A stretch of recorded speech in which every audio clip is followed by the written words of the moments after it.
Okay, thank you. Good morning, everybody. I want to welcome all the facilitators. And partners of University of Ibadan School of Business, in particular the Department of Business, Entrepreneurship and Executive Education, to this training, retraining or refreshers course. The school has been on for some time, and a lot of people have joined along the line, and we think that the way the world is going, we can't afford to be left behind. And so the need for us to train, retrain, learn, unlearn, relearn are so many things. And then looking at the way technology is going and looking at the way issues in the world is going, there is a need for us to meet up with standards and be on the same page, especially when it comes to delivery of our lecture and other activities. It has been in the mind of the management for a long time to look at the issue of different teaching methods, especially the use of case studies. Knowing fully well that we are business school, and we need to look at the cases and teach with cases and interact with different cases so that everybody can learn and people can go away from each of our classes with solutions to their problems.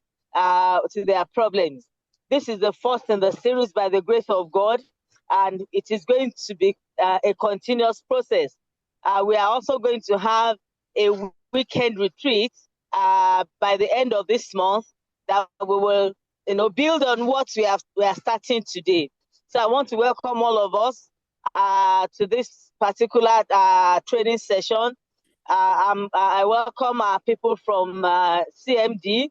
I'm sorry the notice was short, but I just felt we should also participate and get improved on our teaching methods, knowing fully well that we are attending to the same set of students, University of Ibadan students. So I want to welcome all of us, and I hope all of us are ready to learn, relearn, or learn whatever we have before. I believe everybody will gain one thing or the other. We have case studies that was sent yesterday, and I hope a lot of us have been able to go through. At least we have been able to scan through if we have not been able to digest. But you will see, with that, what we expect our students also, or what our students also do when it comes to case studies, because it takes a lot of preparation and things like that. So I want to welcome Professor Ojebode. I have known him for a long time, and I know he's a thorough person. He's worked within and outside the country, and currently is in Rwanda. And I know that he's going to bring to bear his knowledge in pedagogy training and things like that. So Professor Ojebode, thank you for coming on to share your wealth of knowledge with us. And we want to say that this is just the beginning, the first in the series. We'll be engaging you along the line from time to time so that we also can move with the tide of things. So I want to welcome all of us to this platform and to this training program. And I believe that we will all, at the end of the day, have gotten one thing or the other to improve our skills. Thank you very much. So, Professor Ojebode, over to you. Thank you so very much, Ma. This is a privilege to be part of the beautiful thing that is happening at the University of Ibadan School of Business. One thing about Ibadan, and also one thing about Nigeria as a whole, is that we really never appreciate how big we are until we get out of Ibadan, or out of the University of Ibadan, or out of Nigeria. It is at that point you begin to understand the gold that God has placed in our hands as a university, and all the resources and the respect that people give us as a country. And I thank you very much for the good background. My name is Ayo Ojebode. As has been said, I work and live in Rwanda. I was in the University of Ibadan up until 2023 for for 23 years in the Department of Communication and Language Arts, and now I work and live in Rwanda. I am the director and principal consultant of Thousand Hills Research and Action Collective based in Kigali here in Rwanda. And it's a privilege for the collective, we call it TRAC Africa, to be partnering with UI School of Business, which is a giant in this area.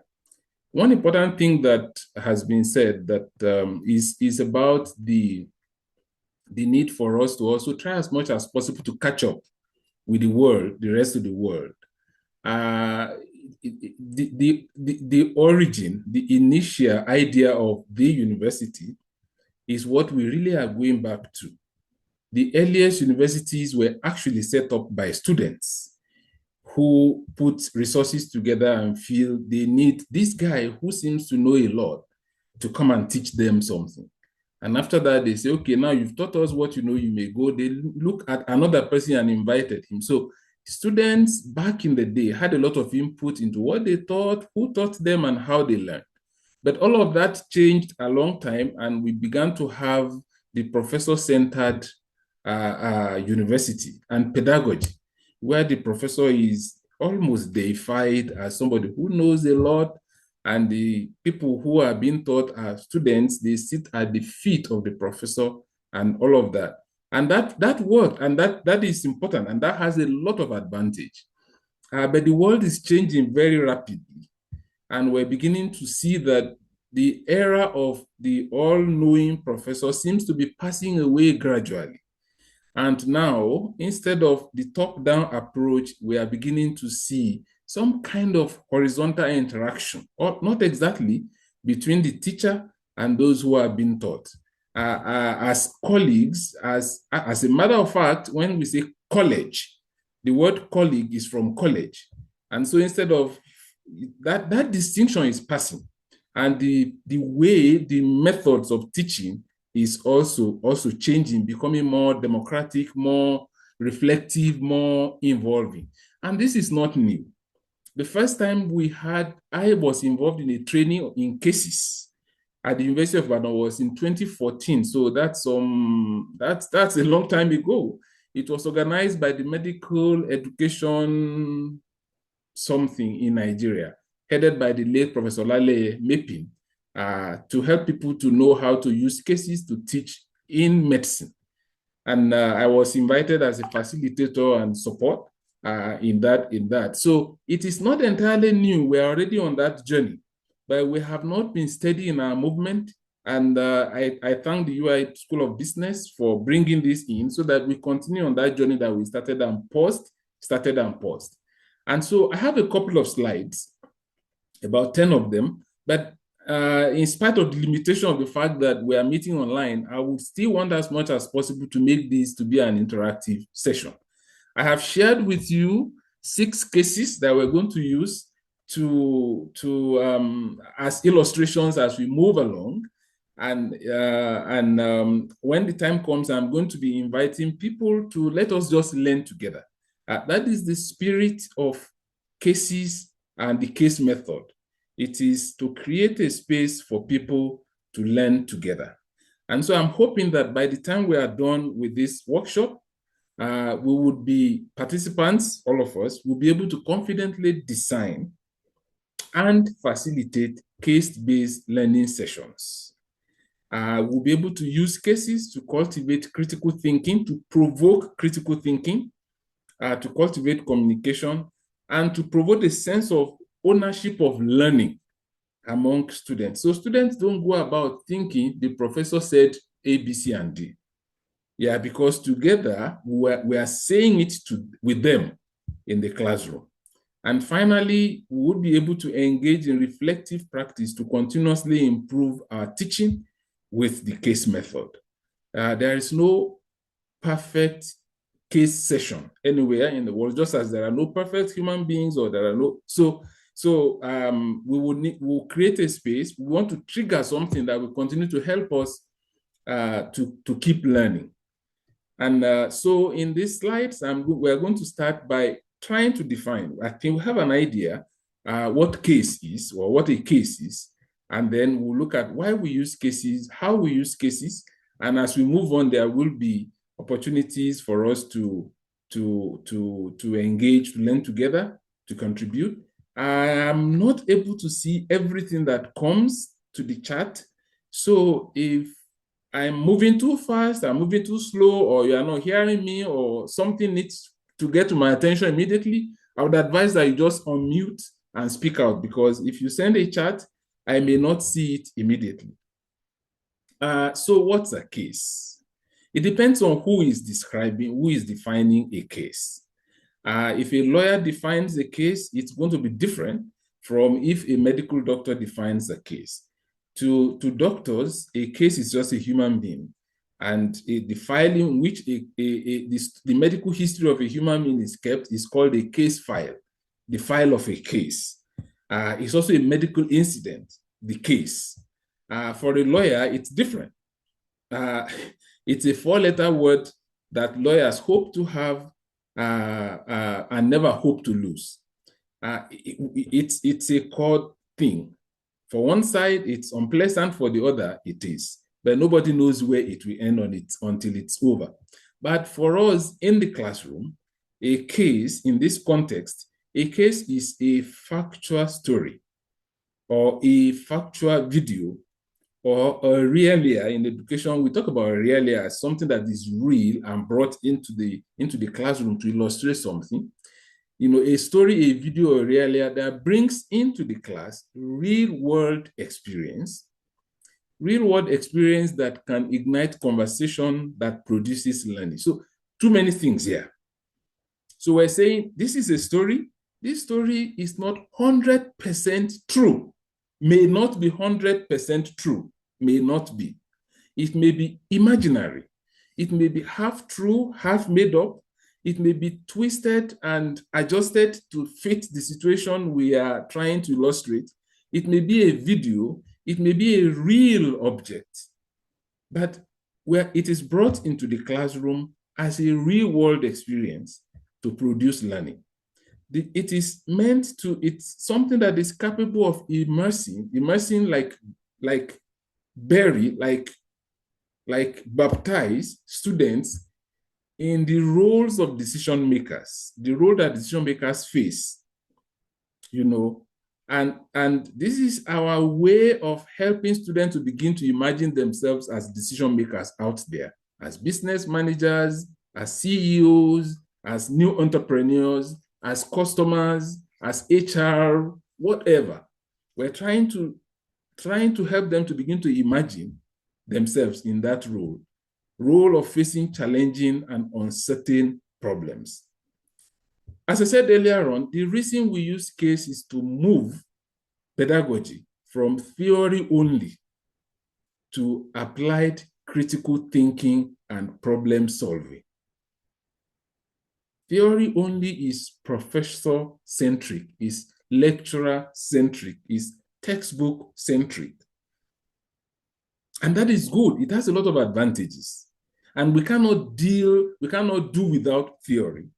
But we're saying we need to move, it should not be theory only. We need to add aspects of critical thinking, aspects of problem solving. And so this is what a case does. And we use cases, just as I've said, for these purposes.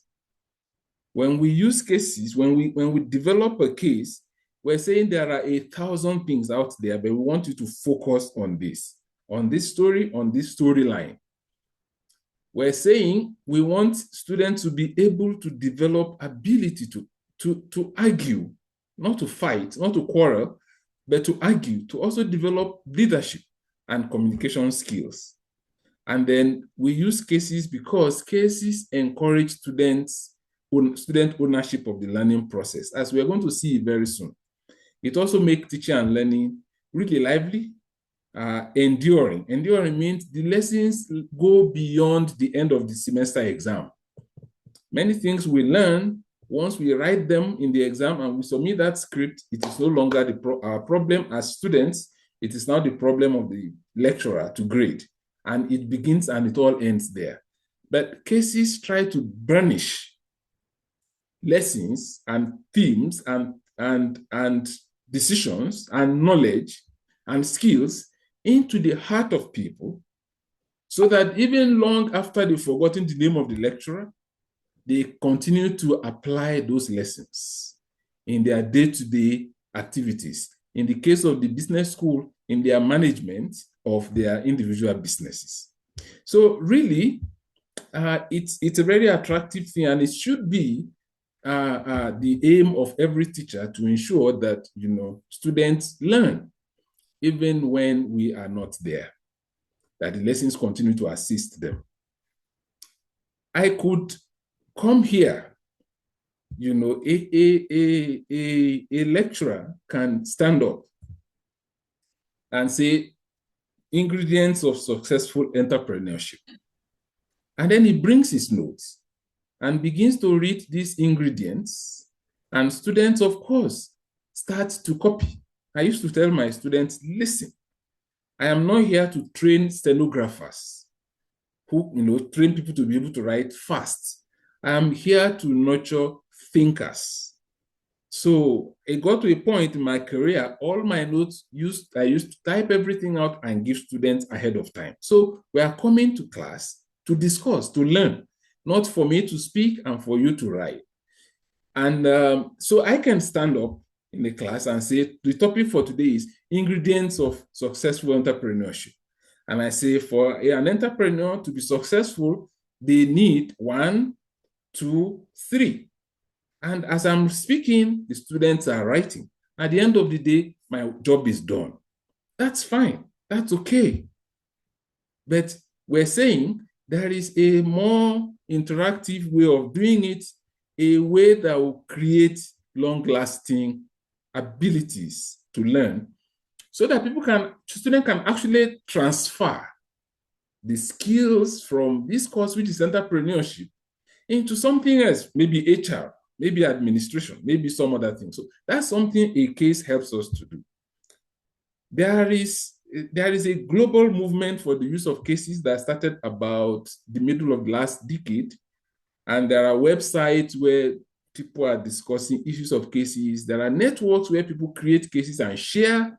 And you may just want to just look for those networks and join. And so it's an advance, and also people are complicating it more and more, which is understandable. For people to remain experts, they need to create complications that only themselves can solve. Then they will say, oh, he is the expert in that area. To begin to simplify things and democratize knowledge removes you from being the expert. So, but it's a selfless way to go. Now, I have decided to just basically divide cases into 2. And there are what I call basic cases, which are cases we write, we design, videos we curate, to just simply increase the knowledge of students. So we want to let them know the problems facing entrepreneurs in Nigeria, right? Or we want to let them know the ingredients of entrepreneurship. So these are basic cases. The aim is to let them know. These kind of cases will be very good when we are teaching undergraduate students, because at the undergraduate level, especially 100, 200, the skills we are nurturing more is the skill of knowing. But as the level rises, as they go higher, we move from the basic, you should know this, you should remember this, to more critical, more provocative levels. And that is when we need advanced cases. Advanced cases require more than knowing. It requires judging, taking decisions, often involving a dilemma.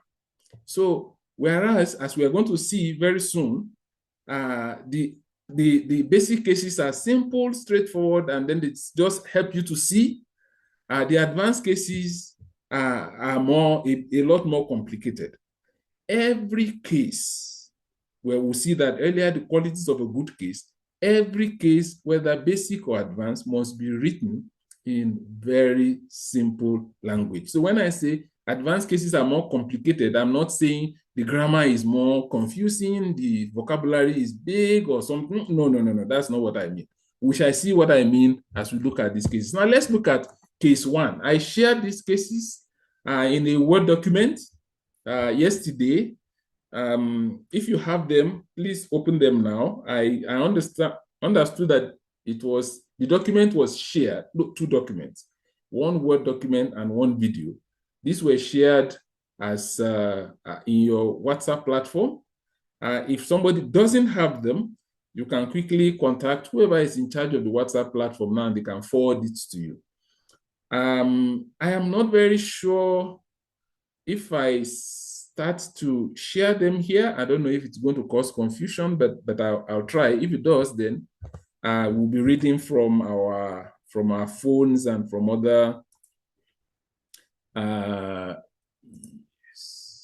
other devices.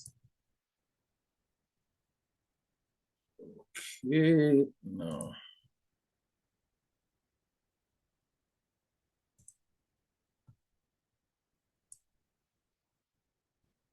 Okay.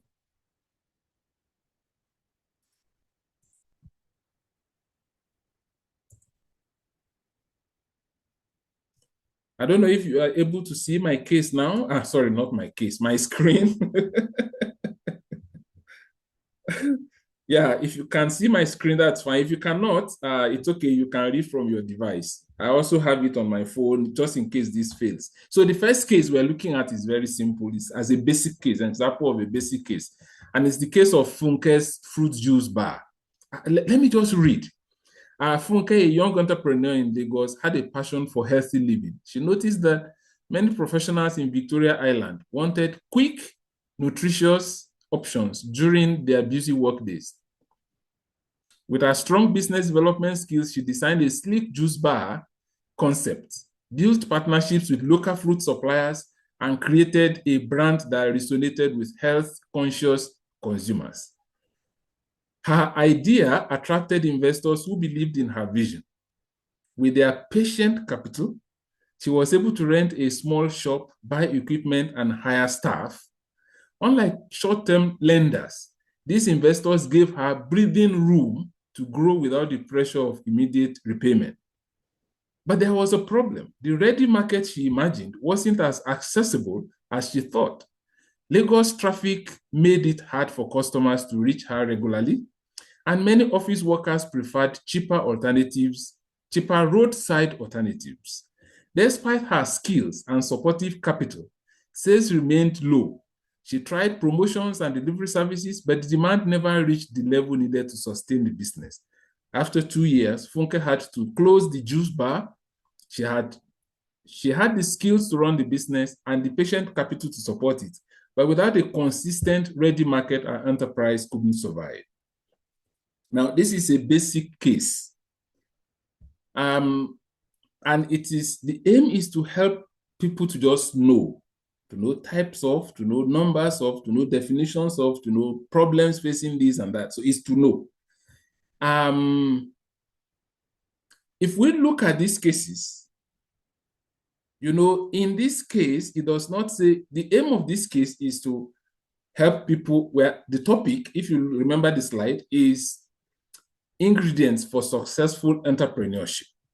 And we're saying if you read this case with attention, you will be able to pick out the ingredients. The case does not start by saying, good morning, ladies and gentlemen, there are 3 ingredients of, If that is what we are doing, then it is not going to, it's just like giving them our notes to read. No.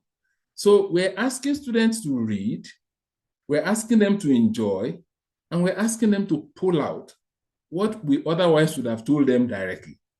And so if you look at this story, as short as it is, we're saying you can identify the 3 necessary factors for successful entrepreneurship. Now, let me quickly say, somebody may say there are only 2, another person may say 7. So again, when we get to building cases, we'll talk about the need for desk research and field research in building cases. Okay. Let me pause a little bit. Can anybody tell us from reading this case what the 3 ingredients of successful entrepreneurship are? In other words, what are those 3 basic things that an entrepreneur needs in order to succeed? kindly unmute and speak. We have a bit of time, so I think we are doing well with time. So we can make it, yeah.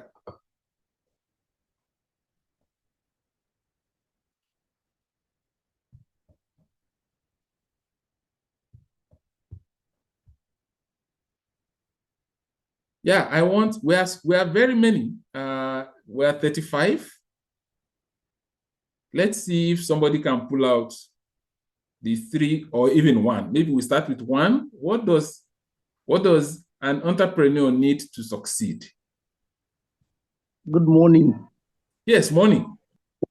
Yeah, my name is Papsen. I think even from these things that show that the market, you must have a very good market where you want to sell your produce. That's one. Good. Thank you. So market, yeah, that's one. What other things? Thank you very much. Hello, sir. Hello, sir. Yes. My name is Funke. The first thing I Sorry, noticed this is your business we are talking about. Hello? There is an echo at your end.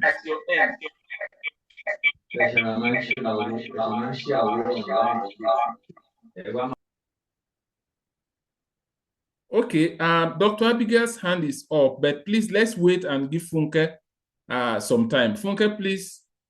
Yes, please. Hello, sir. Yes, please. We can hear you clearly. The first thing I noticed is that there is passion. The passion, development skill, and is having the skill and the investor to support the business. That is the 3 things I noticed. Okay, beautiful. Thank you. Dr. Abigail?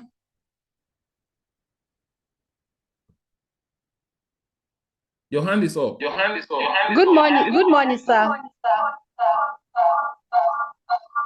Yes, hello, sir. Can you hear me, sir?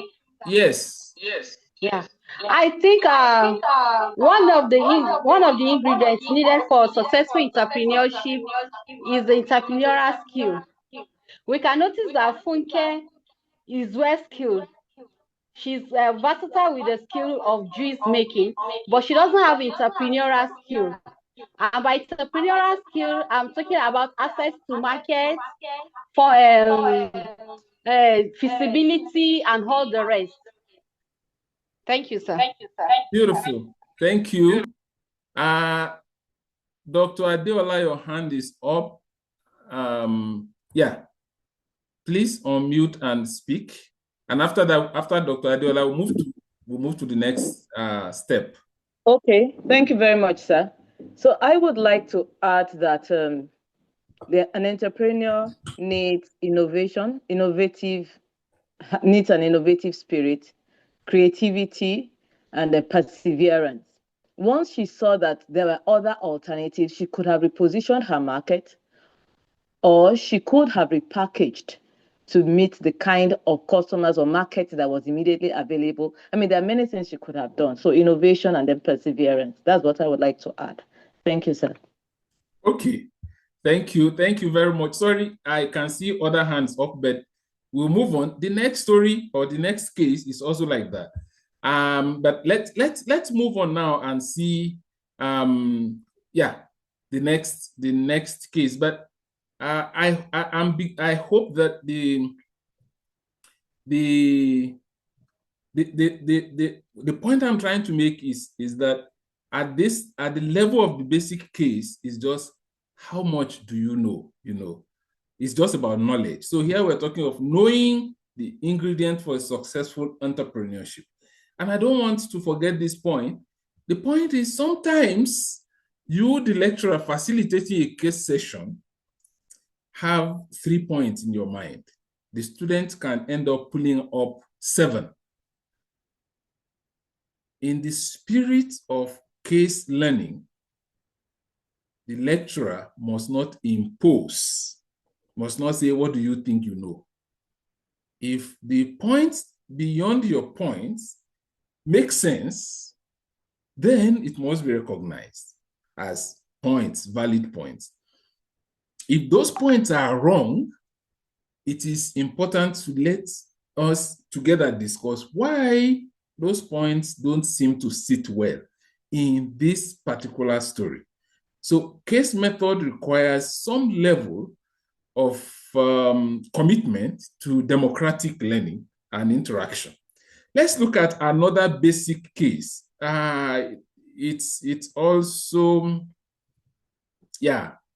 it's also a basic case, but it treats something slightly different here. Just to let us see that, even a basic case can do many things. So this is the case of a man called Balarabe.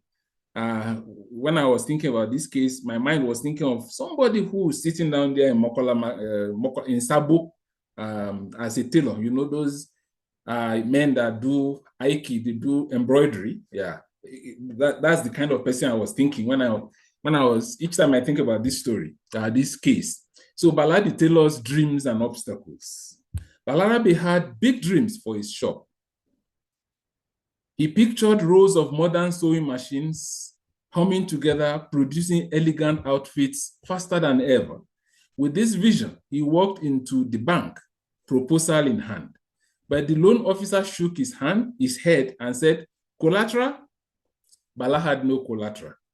The only other option was an informal lender whose interest rates were so steep, they threatened to swallow his profits totally. He left the bank discouraged. His dream of expansion paused indefinitely.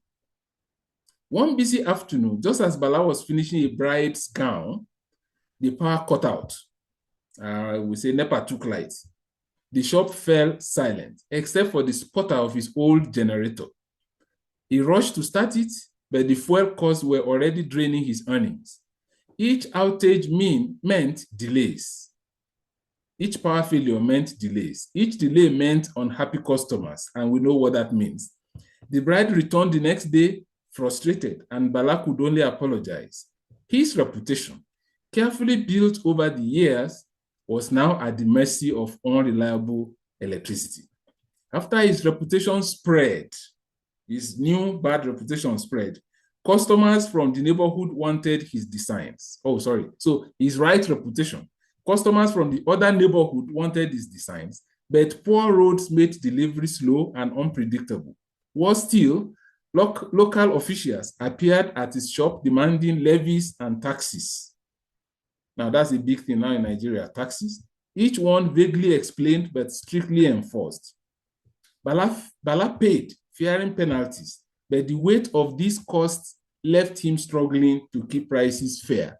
His dream of reaching a wider market seemed trapped by barriers he couldn't control. Now, one thing a case does in the classroom is to evoke something concrete in the mind of people.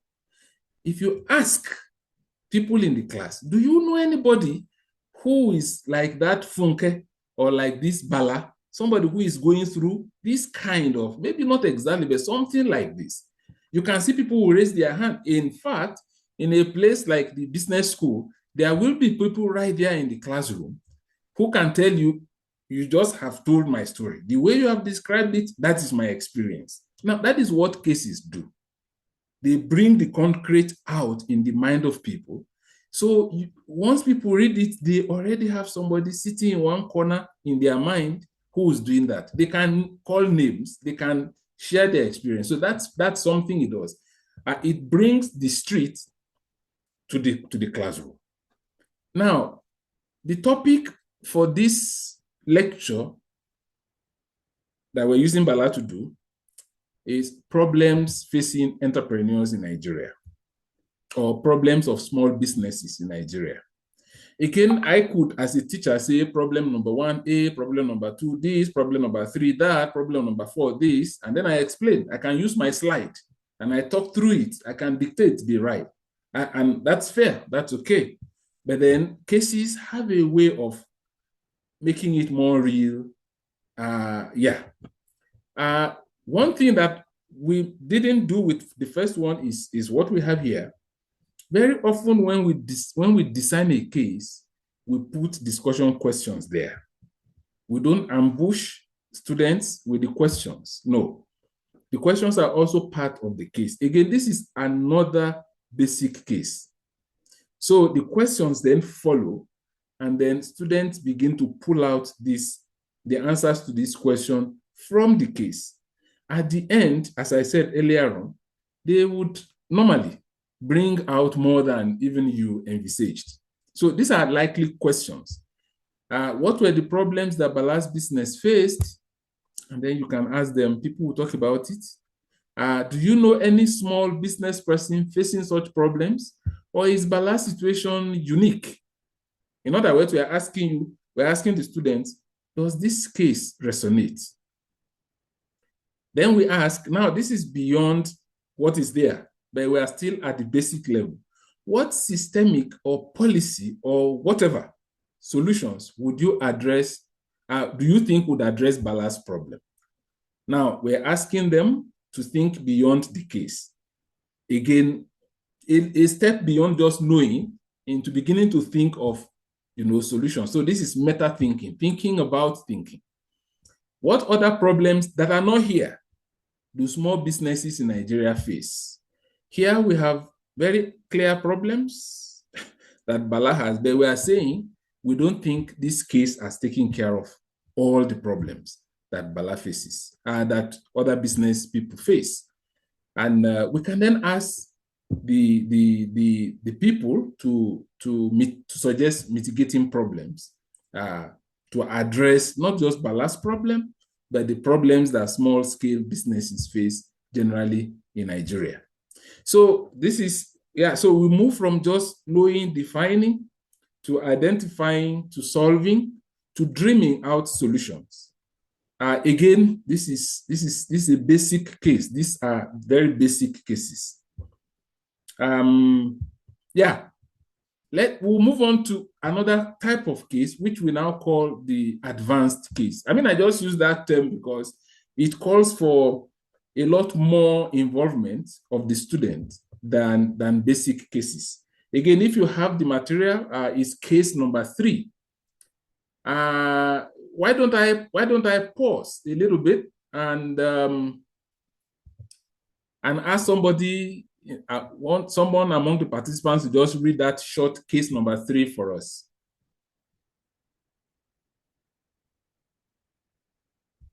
Any volunteer?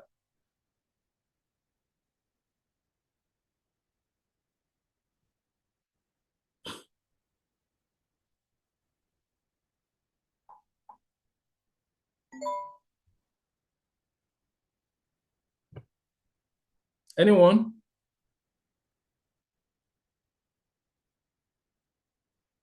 Yes, Dr. Abigail. Yes, sir. Yes, sir. Can I go ahead, sir? Yes, please. Yeah, case number 3. Tunde's Logistics Company in Lagos. The situation. Tunde manages a small logistics company that delivers goods across Lagos. His business has grown steadily, and he now has contracts with several supermarkets and online retailers. One morning, Tunde receives 2 urgent calls. A major client, that's a supermarket chain, demands same-day delivery of a large order. If he fails, they may cancel their contract. At the same time, his long-time smaller clients, that's local shop owners, are waiting for their regular deliveries. They rely on him and have been loyal since the beginning, which means they were the ones that built his reputation from the scratch. The dilemma now is, Tunde has only enough one truck and drivers to handle one of these requests properly. If he prioritizes the supermarket chain, he risks disappointing the smaller shops that built his reputation. If he serves the smaller shops, he risks losing the big contract that could secure his company's future.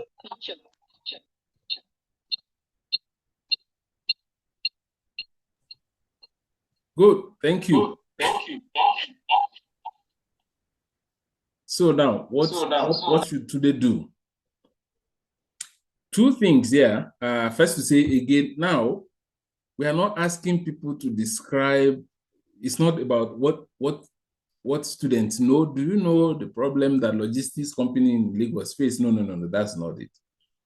Do you know the problem what are the problems that small businesses face? That is, we can use that here, but this guy now faces a problem and he's got to decide.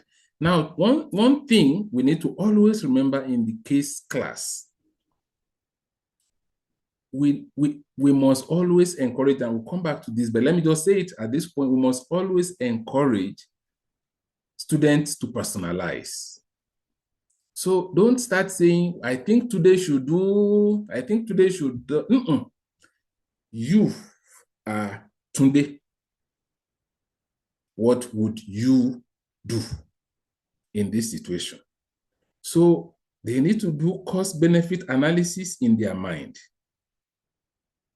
Option A, these are the strengths of that option, and these are the low side, the weaknesses, the disadvantages of that option. Option B, these are the advantages of this option, and these are the disadvantages of these options. And because of these, this one outweighs that one, so I think I'm going to do this one. Yeah, Dr. Adeola, your hand is up. Please unmute and speak.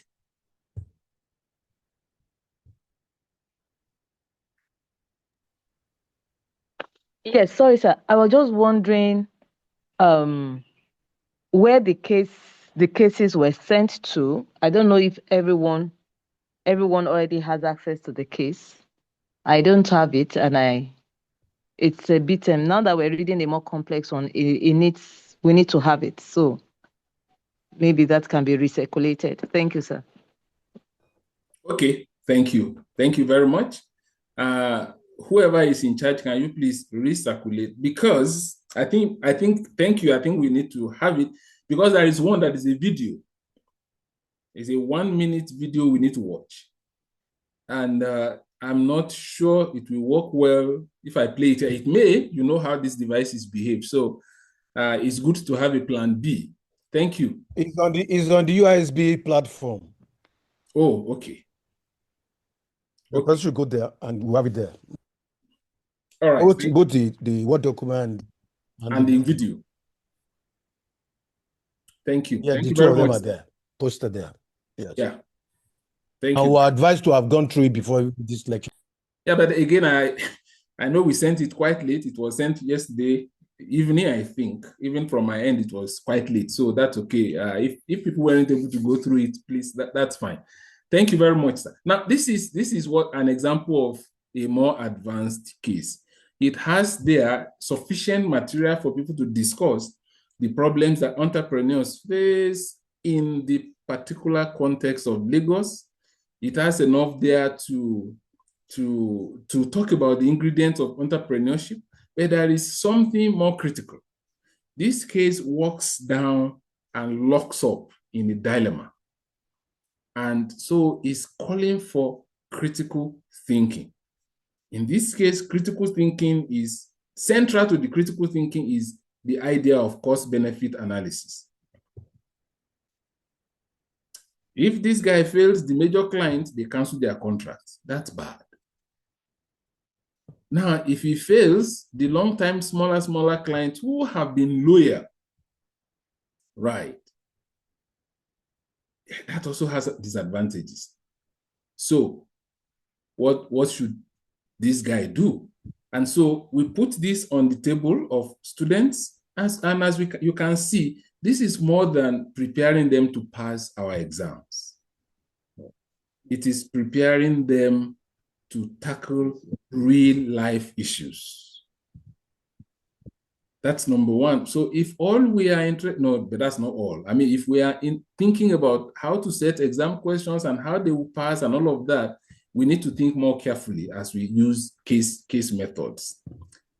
Secondly, you would agree that it is going to be difficult to say that is the right answer, that is the wrong answer.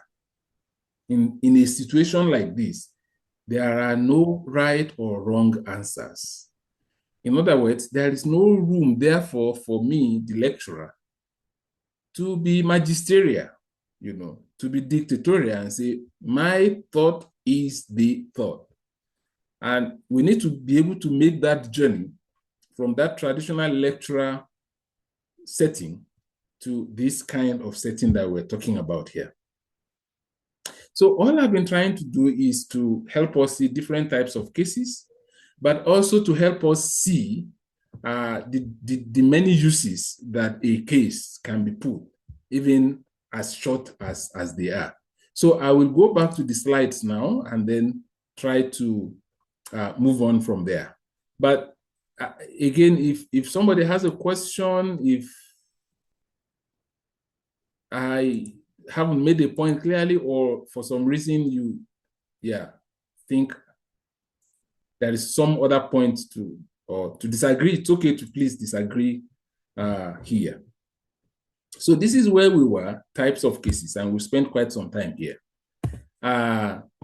Now, just as there are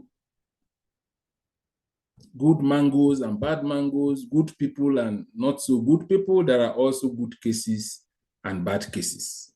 What makes a case good and what makes it bad? What makes it something we can use or what makes it something that does not work? There are occasions where, you think this case is going to work, but then it doesn't work. And many coaches in the case method will tell you, don't ever use a case until you have try run it, do a dry run, test it, be sure it works before you mount the rostrum to use it. But I know sometimes we don't have time, or we don't even have people to test run our cases on. And the fact that the case works at some point in some place does not mean it will always work, as we are going to see in point number, I didn't number this, but this should have been point number 5. So a case must have a clear focus. There is always somebody in the case that is a protagonist. This case is about him or her, it's about his decision or her decision, it's about a problem she's facing or he's facing. We call the person the protagonist. Very often in a case, the characters are always not many, 2, 3, 4, at most. We're going to see some, interesting ones. But usually they are like that. So the case must have that clear. What is it talking about? Now, the case of Funke is talking about Funke's fruit juice. Funke has children. Funke has parents. Funke is also struggling to travel abroad, maybe. Funke attends, says her weekly prayers in the central mosque or in the nearby chapel of resurrection or something. Yeah, she has a religious life. She has a spiritual life. A case does not cover all of that. A case focuses on what is necessary. The rest, in communication terms, is called noise. Now, what is noise for this case? In another case, may be the substance, you see. So here, it's not even about Funke's experience. It's about the experience of Funke, the entrepreneur, right? We know that in reality, a person's family, friends, and all of this also have ways of influencing the decisions they make. But if we don't streamline our case, it will become something I call a runaway case. You begin to chase it all over the board with the students. And so we need to say, what matters? What is the focus? Who is the protagonist? What about this protagonist do we really think we need to bring to the classroom? A good case should provoke a discussion. And especially in terms of advanced cases, it should provoke an argument. People should be able to say, I think that option is wrong, but this is right. Another person will say, well, I don't agree with you, because where I come from, when people begin to say where I come from, now you know that your case is really making progress, because it's bringing out the personal in their experiences. And that is, remember what I said, we really want people to personalize, to say, I am Tunde in this situation. The case should also be real. I put real in quotes. In literature, we talk of verifiability. It's one of those first things I learned in my Lit 101 class back in the day, that a work of art should be verifiable. Now, they say to verify in literature does not mean when they say you, after reading things fall apart, then you go to Enugu State or Imo State and ask to see Okonkwo's real compound where he lived. That's not verifiability. No. But that it is real-able, it is capable of being real. So in our case, let's not say we saw, yeah, there was one rabbit and then the rabbit now carried Dangote struck on its head and it started running. Something is not, no. We are not writing fabu, as we say in those days.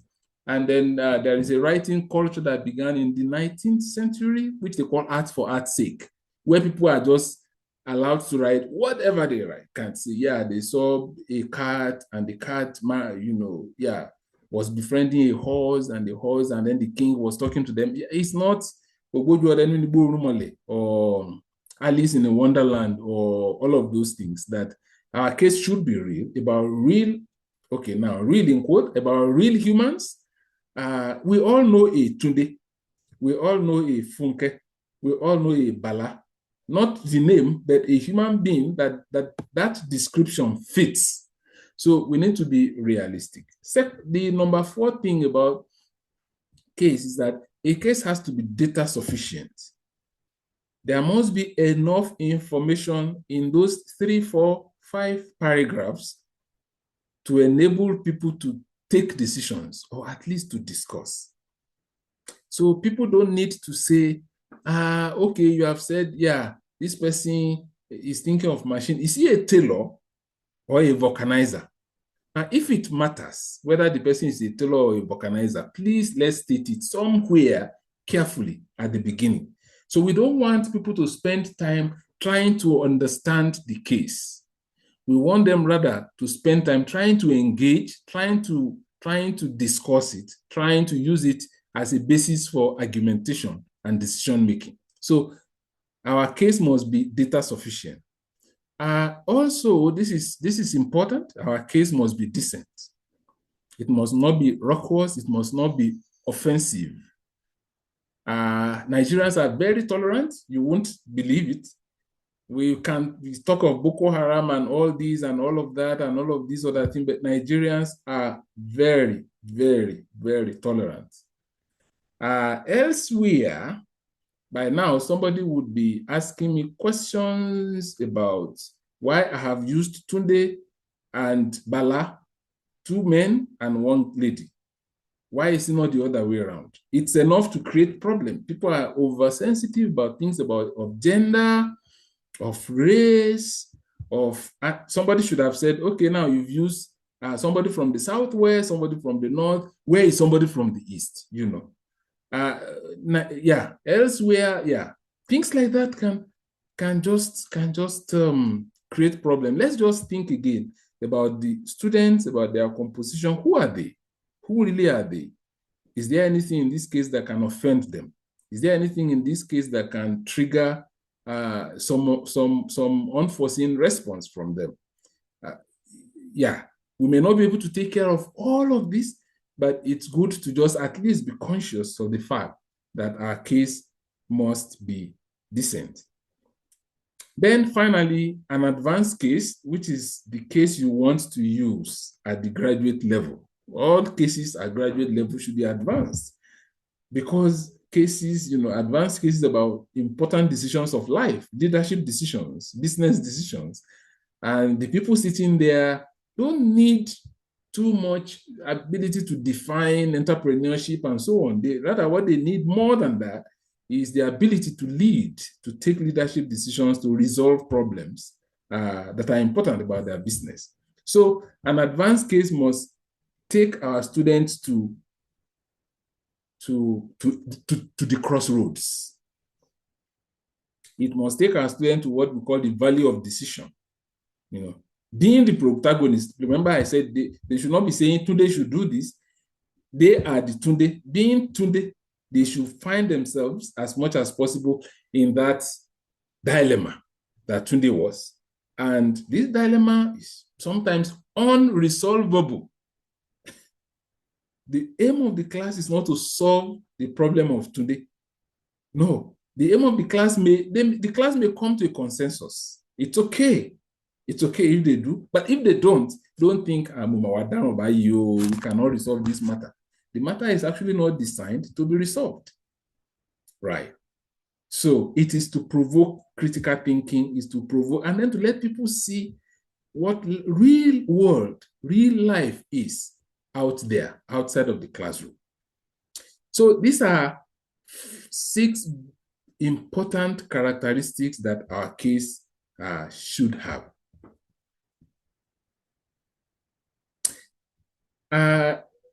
I will take a second to just simply look through the chat box in case anybody dropped a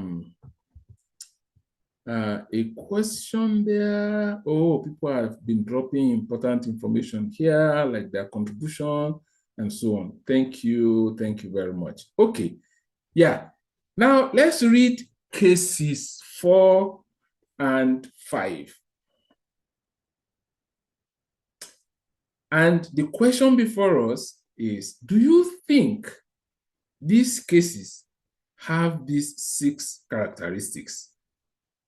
What should they, where are they missing something, you know? Do they have these characteristics or don't they have these characteristics? That is what I want us to do. And then we will come back and share. Do we all have, don't worry, we have just 6 cases. After these 2, we'll be watching the video. I think there is a warning I need to give before we watch the video. It's a nice video. When we get there, I'll give the warning. Okay, so just in case people don't have the cases yet, or they cannot access it, because sometimes, I mean, you may have it on your phone, and then to move away from Zoom to may be difficult.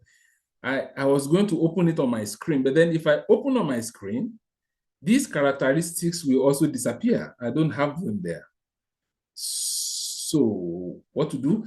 Yeah, okay. I will copy them and then paste near the story so that I think we can solve the problem that way. What makes a case good? Yeah. Prof, sir, can I know the people that don't have the document so I know where to send the documents to? Okay, thank you. Where? If you don't have the document, let me know where you are calling from. Is it CMD? Is it UI?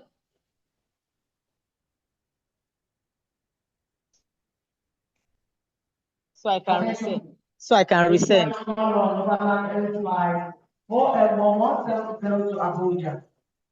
Oh, somebody is at the airport. I'm not hearing any response, please. I'm not hearing any response of people that don't have the document. Is it CMD people or UI? UI. Yes, but I wanted to suggest that maybe you send it to the 2 platforms. Okay, to the what? 2 platforms, the UI platform and the Okay, CMD I'll do platform. so immediately. I'll do so immediately. Thank you. Okay. Thank you very much for all the hard work that is making all this possible. So, okay, let's go on. Again, I have decided to make these cases short so that we can quickly go through them and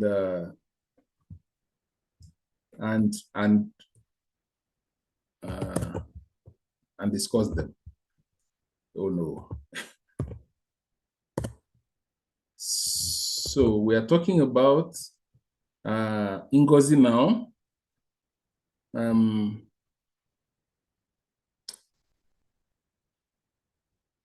Yes. So these are the 6 characteristics we talk about: clear focus, provoking discussion, being real, being data sufficient, being decent, not offensive, and then having a value of decision ending, kind of. So let me read this story. The situation. Ngozi is a senior manager at Sunrise Bank in Lagos. Her branch has been under pressure to grow its loan portfolio, especially in the small and medium enterprise SME sector. The head office has set ambitious targets, and her performance evaluation depends on meeting these targets. One afternoon, Ngozi received a loan application from a well-known local entrepreneur who wants 200 million to expand a chain of retail outlets.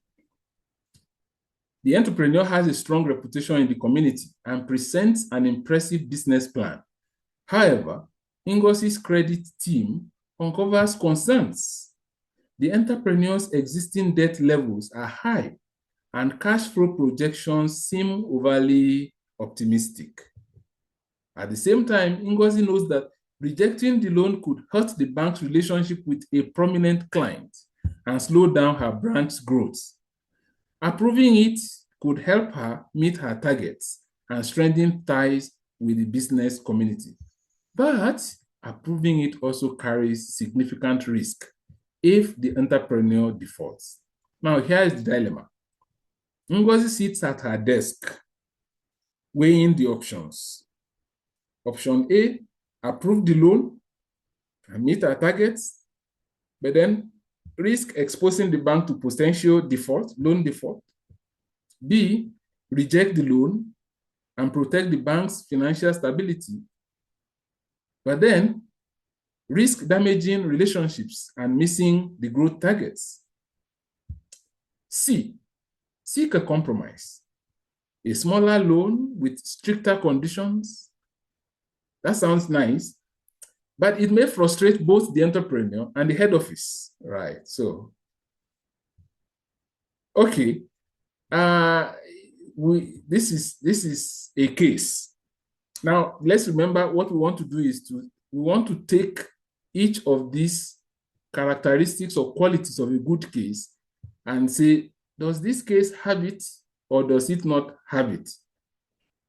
So the first is, does this case have a clear focus? The second is it capable of provoking a discussion in the class in which people can bring different viewpoints? Is it real? Can an Ngozi be a bank manager in Lagos? A bank called Sunrise is 200 million, nice, good, or is it exaggerated, or, is it decent, or does it offend anybody? Is there a valley of decision, a crossroads that is hard to resolve? All right, I just, let me open the microphone, let me open the floor, as we say, and hear people talk about this story. This case.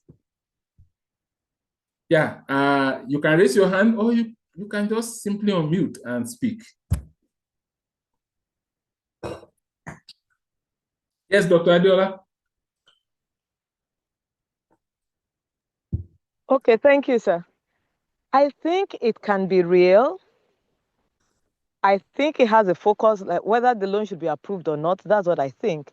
But as for generating arguments, discussion, things here and there, I'm not quite sure it will deliver on that. Thank you, sir. Okay. Thank you. Thank you very much. All right. Any other suggestion, response? I'm not seeing any hand up, but please just speak if you want to speak.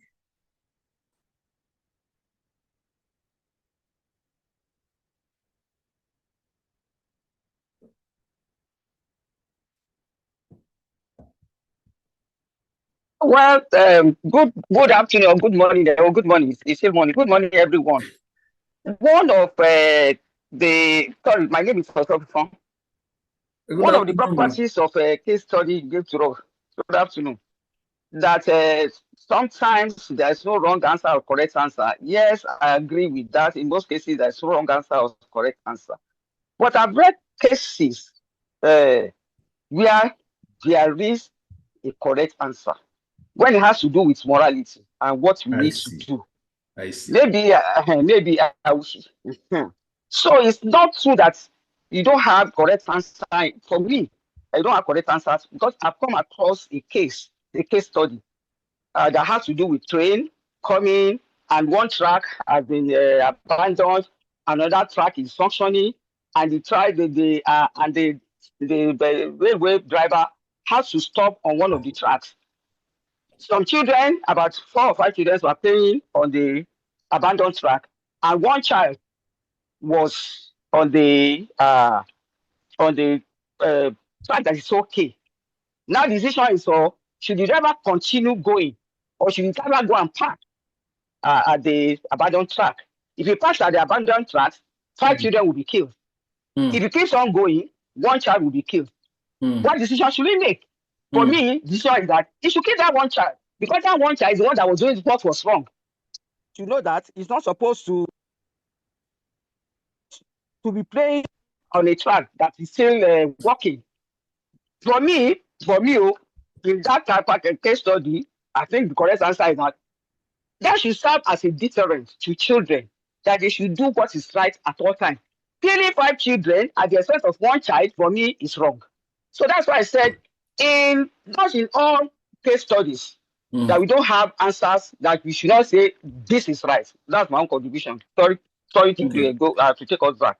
Yeah, thank you very much. This is very helpful. Yes, okay. Yes, let's have one or two more contributions. Dr. Lucas, Funke Lucas.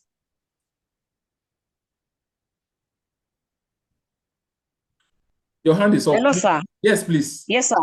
Yeah, concerning the case study, my own suggestion is that it has a clear focus and it is realistic. Realistic in the sense that the bank manager will be able to make decision, as in future decision. Do I need to give out the loan, or am I going to giving out the loan, or do it in a way that I will be able to meet my target for the bank? Is the loan, is it going to be paying back? So the person will be able to make effective decision making. Aside that, it has data that is it is very viable.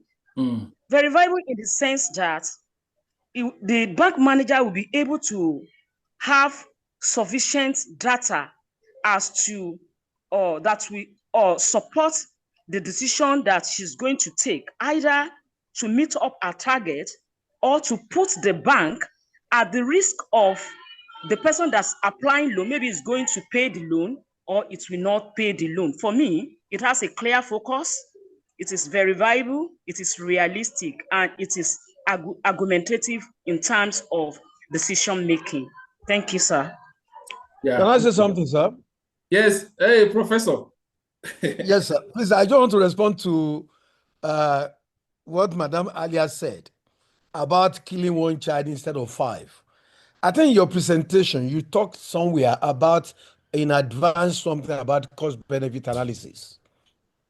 And I think that there is no answer is not necessarily the issue. The answer has to do with preference, or what is better out of the best of options before us. And that's what cost-benefit analysis is all about. So killing 1 child, what is the implication? That is still a cost. Killing 5 instead is more costly than that one. So bringing it to the issue of this business as well. Now, what is the risk? Sorry. Let me correct you. The 5 children were doing the right. The 1 child was doing the wrong. It's a matter of doing right and wrong. It's not only just cost. Teaching our children to do what is right at all times. So don't get me wrong. I'm not saying it is better to leave 5 children, not kill 5 children and kill 1. No, that's not the issue. No, you don't get me, man. You don't get me, man. You see, Prof also said about our case study having a focus. Now, I want to believe this study, this example you gave, is about the decision of that truck driver or the train driver. Train driver. Now, it's not about moral justification. You see, you are talking about moral here, whether to teach one child not to play on the road or not penalize another person. You already the justification is that whatever it costs to do the right should be given. What I'm trying to say is that I want to believe that the essence of also case study. Oh, sorry. I missed the case. 5 children were playing on the correct track, or the track that was still good. One child was playing on the track that was abandoned. So the situation is that should he now save 5 children at the expense of one child? Yeah, so and that's what makes... that one child that is doing that's the wisdom. That the one child that is doing the right should be the one to be spared, and not the 5 children that are doing the wrong. And that is the mistake we make in Nigeria most of the time. We now punish people doing the right at the expense of people doing the wrong. Most people are doing the wrong in Nigeria. And we now penalize those people who are not doing the right. Sorry, I got the case straight up. That was the case. One child. Can I respond now, ma, please? So in that case, yes, respond.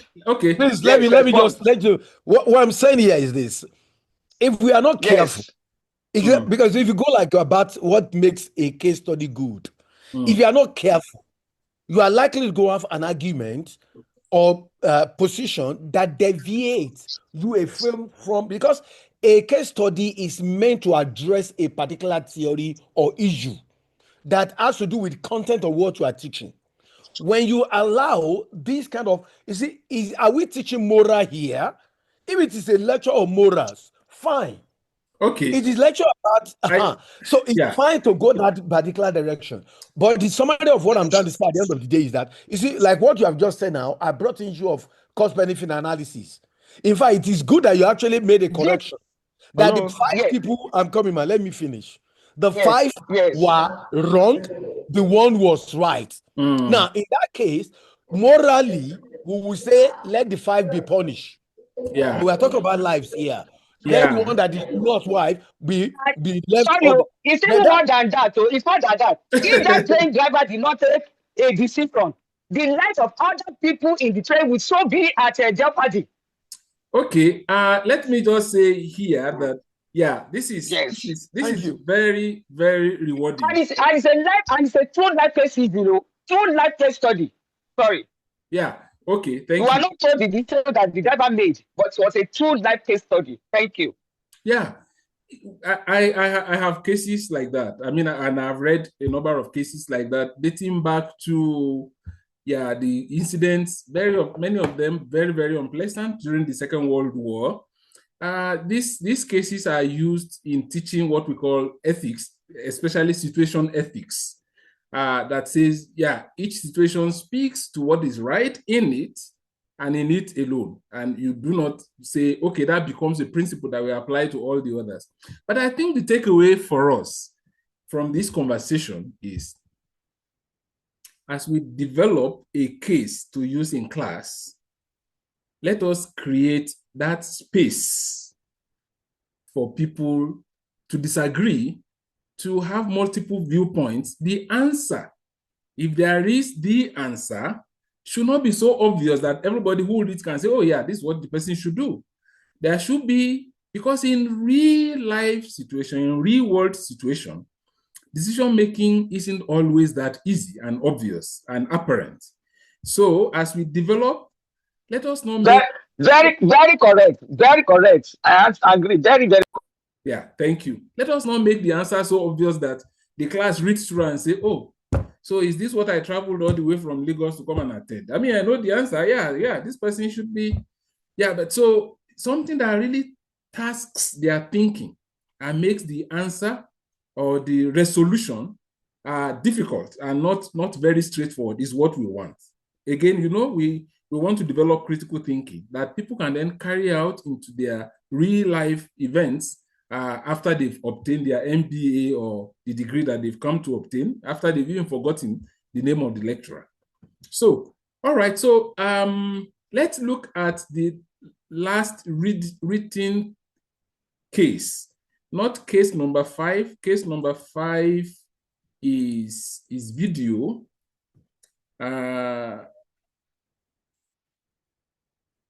This case, I borrowed it from an expert in case method.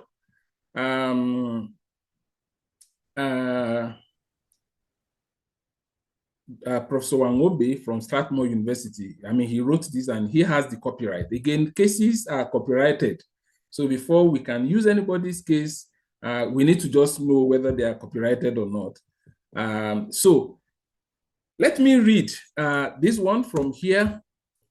This is a case of South American company, of a South American company. In a certain country in South America, marriage was legally recognized only when solemnized by a priest. In a remote region dominated by large plantations where workers were housed by the company. There are 2 types of houses were used. One was the dormitory type used to house bachelors. The second type was a 1-bedroom self-contained unit used to house married people. Galgalo was a young man who met a young lady, Joyce, in a local market and fell in love with her. They could not wed immediately because the priest would only come to the plantation once in a year. They know fi whole body. So Galgalo and Joyce decided to go the come, make we stay method. The farm manager had the authority to issue houses to workers. He gave the couple a self-contained house. By the end of the year, they had a child. The priest did not come that year. In fact, the priest did not come for 2 consecutive years. They had 1 more child, by which time marriage squabbles started to rise. Meanwhile, Mr. Galgalo got attracted to another young girl. And one night, he came with the new girl home and kicked Joyce and her 2 children out. Since they were not legally married, Joyce did not know what to do. She went to report the matter to the farm manager. She was crying and asking what to do with her children. It was a cold night. Question here. You are the farm manager. What would you do? Again, this is not the case for us. I mean, we're not the students. Remember, we're just trying to ask the question, does this case have the attributes of a good case? Does it have a focus? Can it provoke discussion in class? Does it look real? Is it clean without offending anybody? Can a Reverend Father read this and feel offended that you mentioned a priest? Or can somebody called Joyce here begin to really get aggravated? Does it lead us to a volley of decision where somebody just has to decide and it is not an easy decision? At the advanced level, please, let's make sure that it is not an easy decision. They say 1 + 1 = 2. Yeah, so again, let's talk briefly. Does this case have those qualities, characteristics?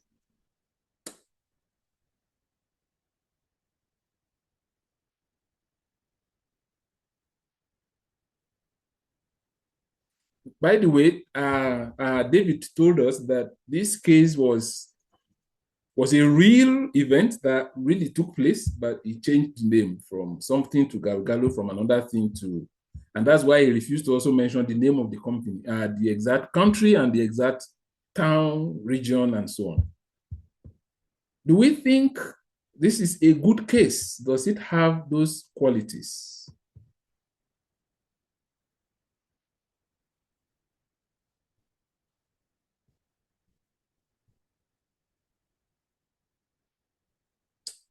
I'm trying to find the chat box just in case people are dropping messages in the chat box. Okay, now I find it.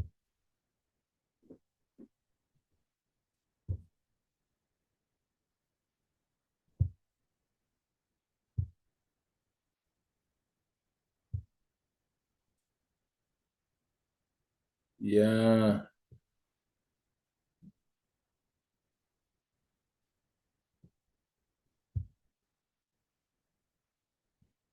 Okay, so somebody was asking me for my perspective on the first case. I would say it's a good case. It has those elements. It didn't make the decision easy to take. If we ask the bank manager to give out the loan, it will satisfy the need of today, but then it will create the problem of tomorrow. So I think it have those. It's not a perfect case. If we look at it very well, there are things we can tweak to make it, a bit closer to the perfect as much as possible. But I think it's a useful case. Yeah. Okay, but this final one, this Galgalo case, what are your comments and observations? Is this a useful case?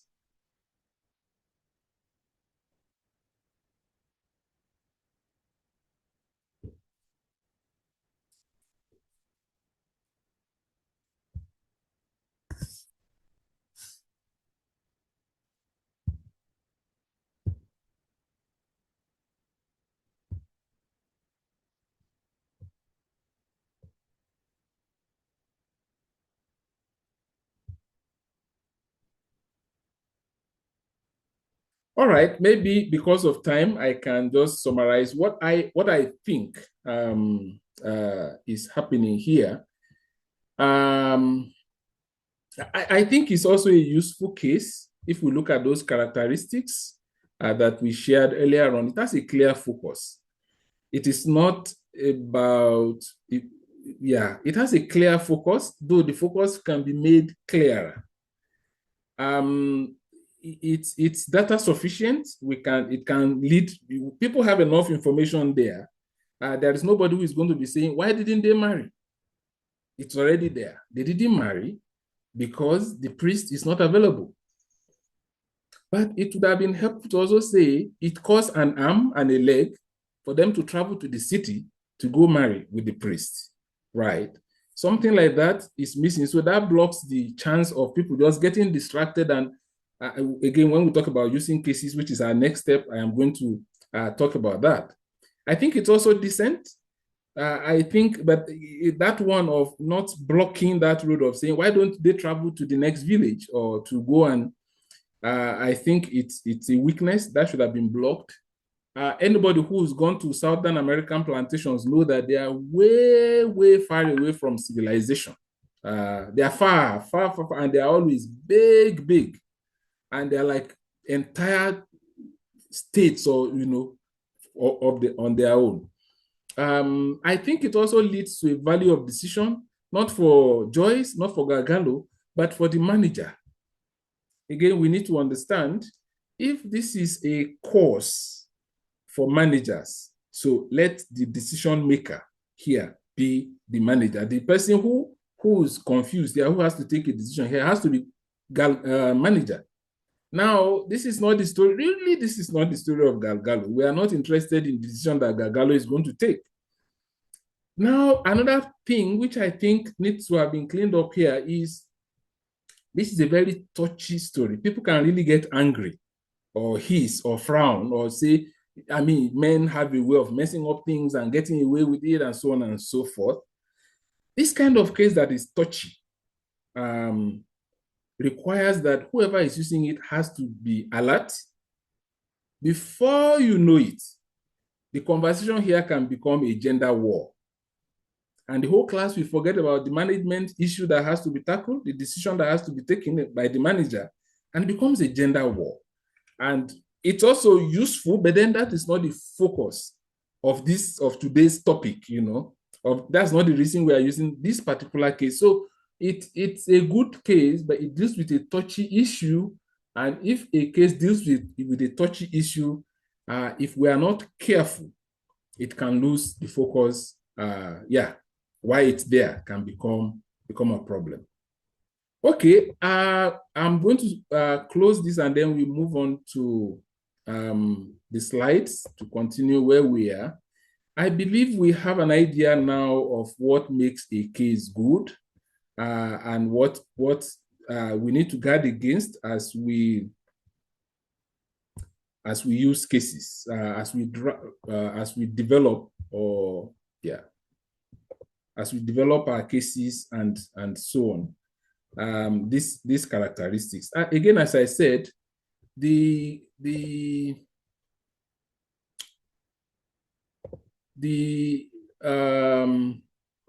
are no perfect cases. There will always be room for improvement, and sometimes it's helpful to just share our cases with colleagues and let them make suggestions for improvement. Having some difficulties here. Are you able to see my slides, please? No? Yes. Okay. It's now that we are not seeing it again. Okay, let me restart it now. Okay, are we seeing the slides now? Yes. Okay. Yes. Thank you.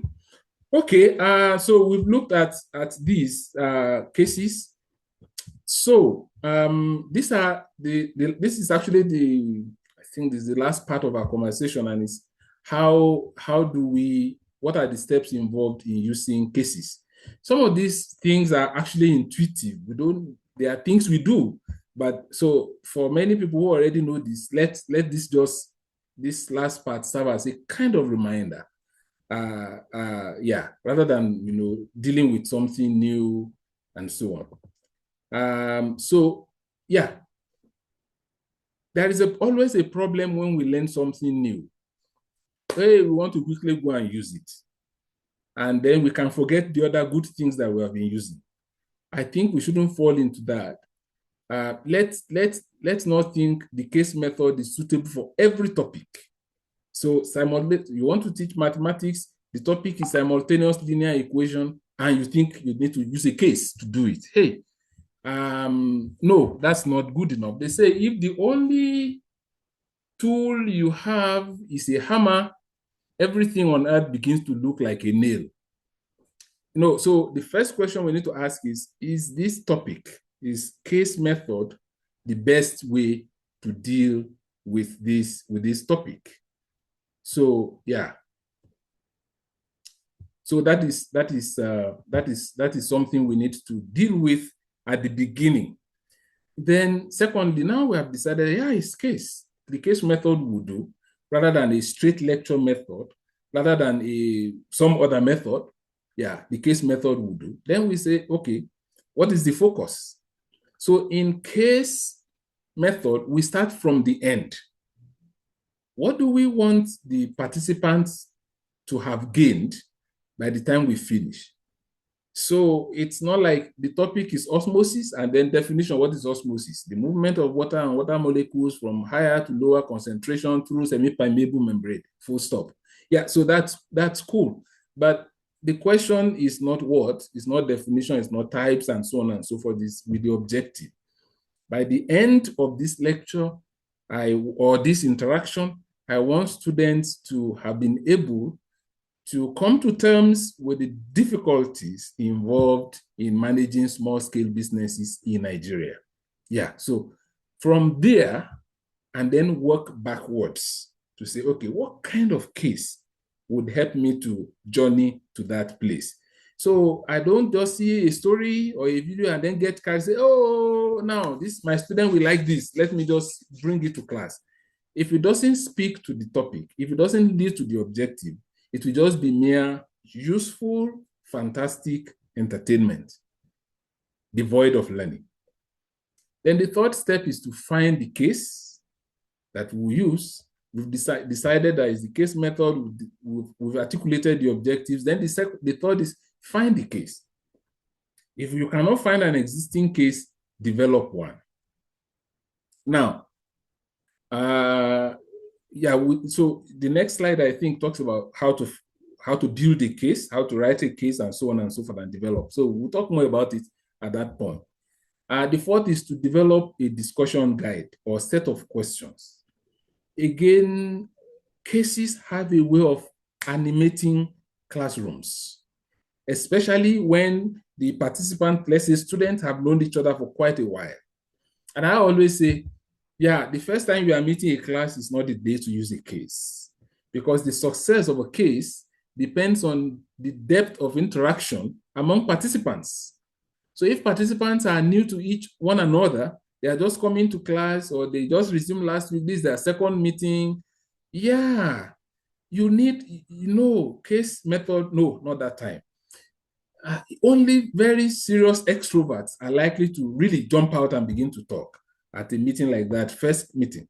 So it's good to think through, then develop the discussion guide. The discussion guide is to rein in the discussion and make sure that this discussion focuses on the farm manager, not on Galgalo, not on the bad things young men do to girls, not on the marital problems, not on the insufficiency of priests, or not on the slave and the history of, plantation and the history of slavery from Africa that established those plantations, and how the plantation is still the home of suffering in Southern America to this very day. All of that is very important.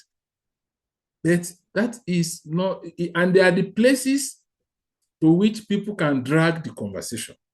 And by the time you teach a class once, 2, 3, 4 times, you know the characters that can hijack conversation and move it in directions that even they themselves don't know. So one has to be alert. Case method is not lab work. In lab work, you can put the instructions there, maybe I'm wrong, and walk away, and just begin to look around and so on. Maybe that is not correct. But case method is not something you say, okay, I leave you to be doing it, and then you go and attend a departmental meeting or Senate meeting and say, when you finish, or something. No. One has to be there. One has to really be part of the conversation. Then to be part of the conversation, one needs to take note of this number 4. There has to be written, slightly detailed guide and questions to guide the classroom. Then use the case and evaluate the session. There will always be, after using a case, you will think, is that what I should have done? Oh, why didn't I use this? Why didn't I say that? I remember I have a case, a video, the Sweet Codeine is the name of that video. And I used it in Lagos at Lagos Business School, 1 year like that, to help people to just see the need to start the research process from the problem rather than from the method. Let the problem dictate the method rather than say, I am a quantitative person, and so it has to be quantified, which is what happens most of the time. When the method dictates the problem, then the horse is really, the cat is really before the horse. I use that video and I finished, but in the process of using that case, I realized something. Some things were going on within the class, within the people broke into a group and they were doing it, but something was going on among 2 of the 3 groups. And at the end, I sensed that it was really not the right video to use in a situation like that. Apparently, the video was set in Kano, and it's about the abuse of codeine in Kano.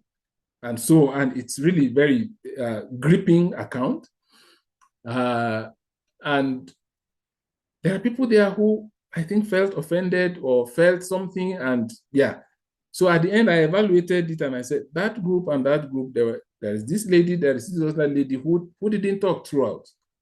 And so I didn't take into account the cosmopolitan nature of the participants, again, because it was a 1 or 2 day workshop. So again, these things happen.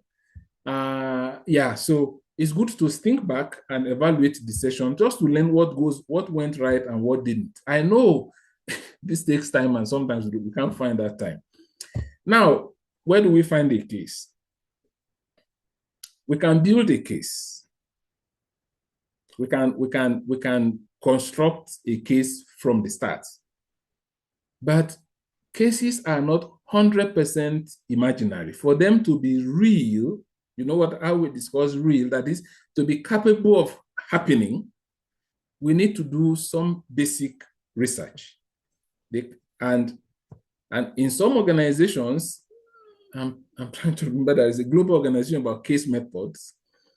They say, look, the research has to be field-based.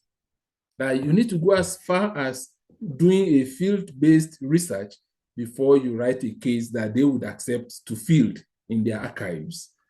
So it can be desk-based, it can be field-based. Part of research may also be looking at my old notes and say, okay, I thought here 2 years ago, factors affecting the success of entrepreneurs. What are those factors? Are there new ones? Do I need to Google something? Do I need to read something quickly and be sure I have these factors in place? Okay, now I know the factors. Then I can convert that into a story. Typically, a case we have just one major person taking decisions, so not too many characters. But whatever it is, for the case to be real and useful, we need to start with some basic, really basic research. Now, AI helps us. Copilot, Gemini, all of these can help us to write our cases quickly, right? Yeah, so that's possible. But again, you see, Gemini or which of them will tell you AI answers may be wrong. In other words, you're on your own. Take responsibility for anything you take to the class or to wherever you are going. But again, we need to throw in the right prompts. Though it's okay to say, give me the story of a housewife who had to combine homemaking with schooling and also run a business and create a situation where there is conflict or crossroads about the decision to make regarding her business and homemaking. That's almost enough prompts for co-pilots to, within a second, to throw out a story. But then you then have to edit and be sure it has those characteristics. Sometimes they have some, they don't have, and we have to throw it away. I don't know if UI and our universities have come up with their AI policy yet. So I'm being careful suggesting the use of AI for work. UI is working on our own. UI is working on the AI policy. Very good. So very good. Yes, so sir.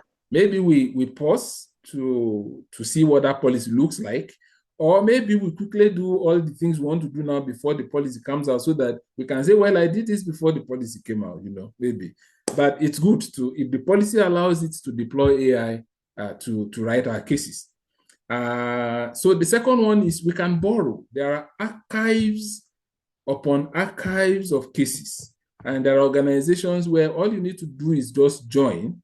And so everybody is developing cases and submitting cases.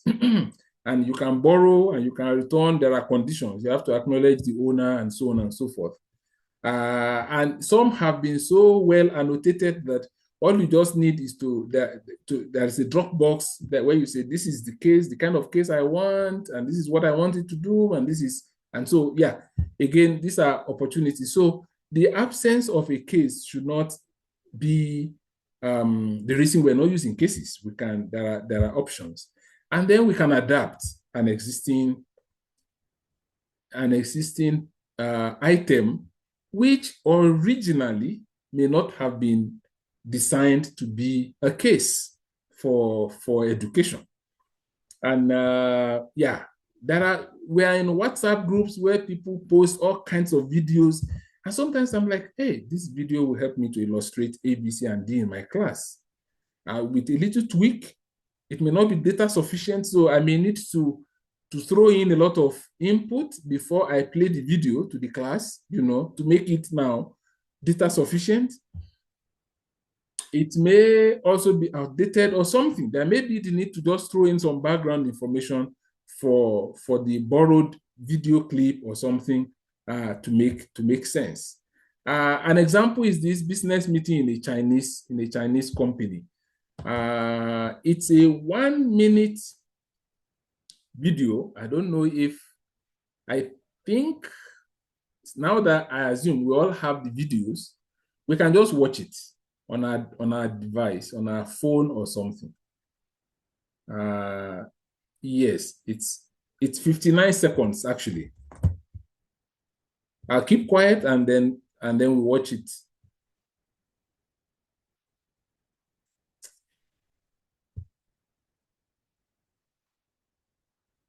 Okay.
Okay, I think we should have finished watching that clip. Is a 59-second clip.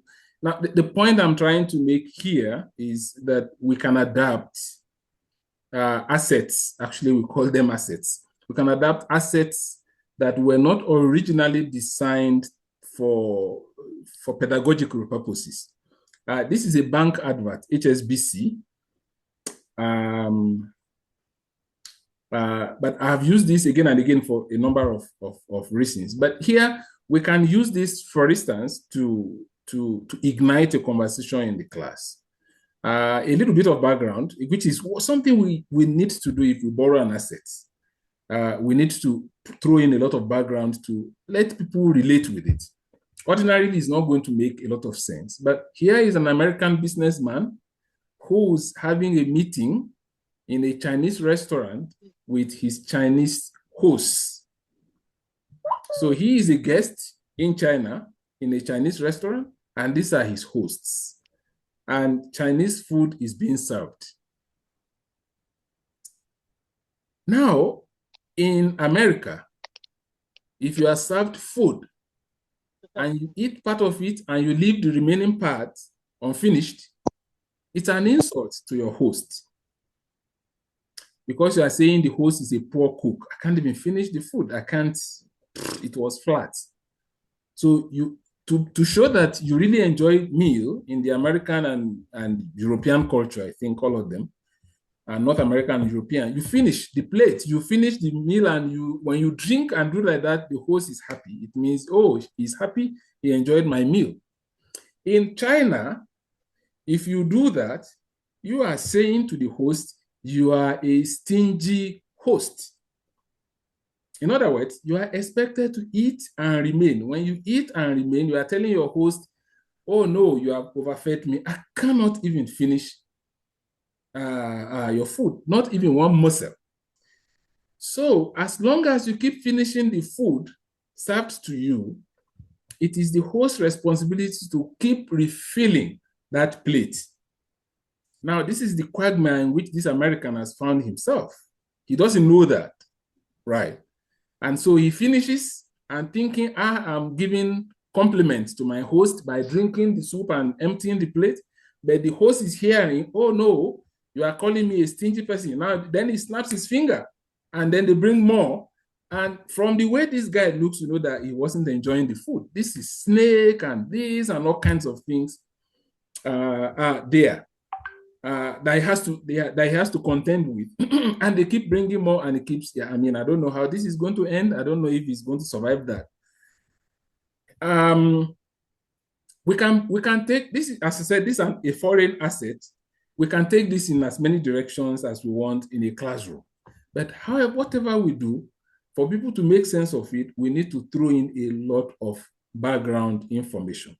Do we want people here to talk about, how culture, has to be understood to make sense of intercultural situations in business meetings? Is it about, people doing basic research before they go for business meetings?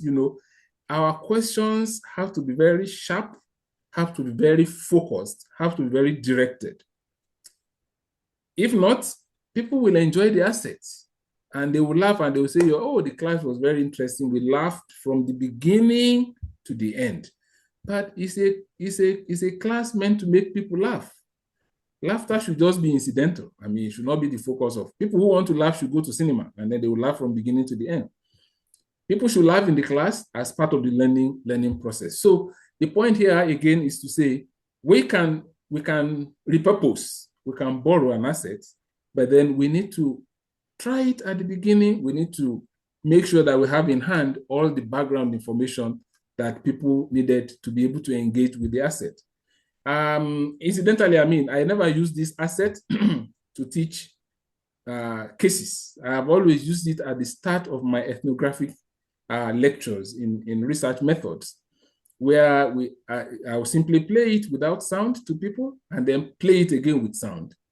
And then we compare what they understood at the beginning with what they now understand, just to show that there is power in observation. And if we are skilled, we can learn a lot of things even without hearing what people are saying. Anyway, that's just by the way. So it's a flexible case. It can be used for many things, but then background information needs to be brought in.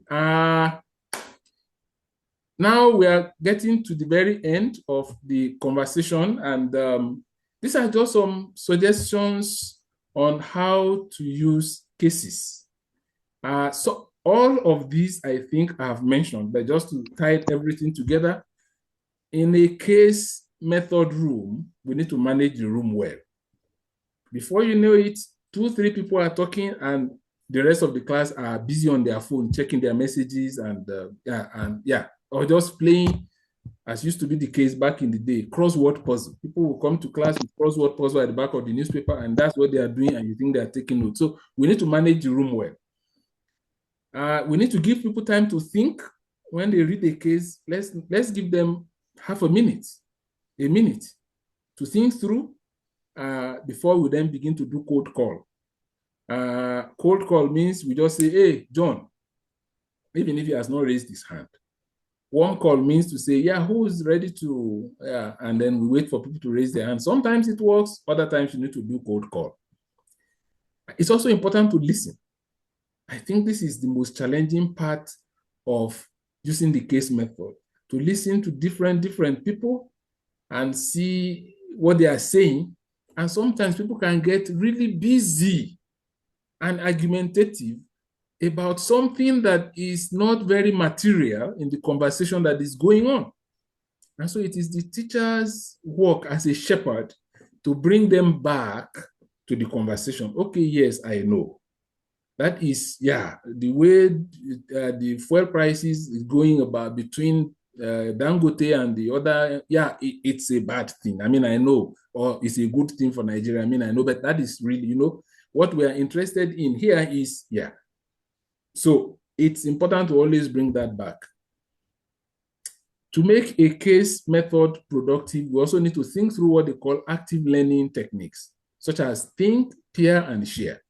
Sometimes you just ask people to think, and then we say pair up or be in groups of 3, and then discuss, agree, and let somebody speak to the rest of the class. So they think, they pair up, I don't know whether you can say they 3 up, and then they share their lessons with the class. Think, pair, and share. If the class is very flexible, if the class has known itself, if people are free with each other, like undergraduate classes, year 3, year 4, they've known each other for 3 years, we can actually do role play. That's another active learning technique. And so somebody says, I'm going to act Galgalo, and somebody says, I'm going to act Joyce, and somebody says, okay, I'm going to act the farm manager. Now let's see it happen. Through 2-3 minutes, it's going to be full of laughter and so on. When people stand up to behave like somebody else, something happens to them, something happens to the people watching them as well. They begin to feel the pain of a Joyce and what is really going on. I remember in one of my 400 level class, development communication, we used role play, and I still remember the lady's name, and she was just observing. We were talking about a development issue in Ethiopia during the Ethiopian drought. And she just burst into tears and she just started crying, difficult to console, like really, seriously. So yeah, that can also happen. Yeah. Something happens to people when they embody someone else. In advanced cases, I think I've said, let people embody, let them be Tunde, not sit back and begin to advise a Tunde that does not exist. Again, the central question should be the focus of the conversation. Keep bringing them back. At the end, it is really important for the teacher, the facilitator, let's say, to say, therefore, this is what I hear us saying. These are spoken, that are spoken, this one has said, this one has said. No, so now this is, so really what are we saying? And that is where listening is very important. Many times, when we run discussions, we just say, okay, speak. And then he says, yeah, there is white people, and then there are these, and then I say, okay, yeah, so he has said there is white people, there is blue people. All right, now your turn. And then that one says, well, yeah, across the road, there are brown people, and then they are eating puff-puffs. Okay, across the road, there are brown people eating puff-puff. Thank you, your turn. Hey, that is not going to be maximally productive. It is very important at the end to say, this is what I think we are saying. Am I right to conclude that we are saying 1, 2, 3, 4? People will say, yes. Some will say, well, I think there is a number 5. I think number 2 and number 3 are the same. That's okay. That's okay. But there must be a time we bring all of this together into what we are talking about, into the focus of the class, of the conversation. And there is always time for people to just say, okay, yeah, read these other articles, academic articles or stories or pullouts or blogs that further expand on this. Not that they replace what we have been saying, but they further expand on it. We know people don't read those things, but it's good. Who knows? Somebody may just be interested in checking it out, maybe. So this is where we taxi to a stop. In closing, I am going to say, I'm going to say thank you, but all teaching and learning that takes place in the classroom is hypothetical, right?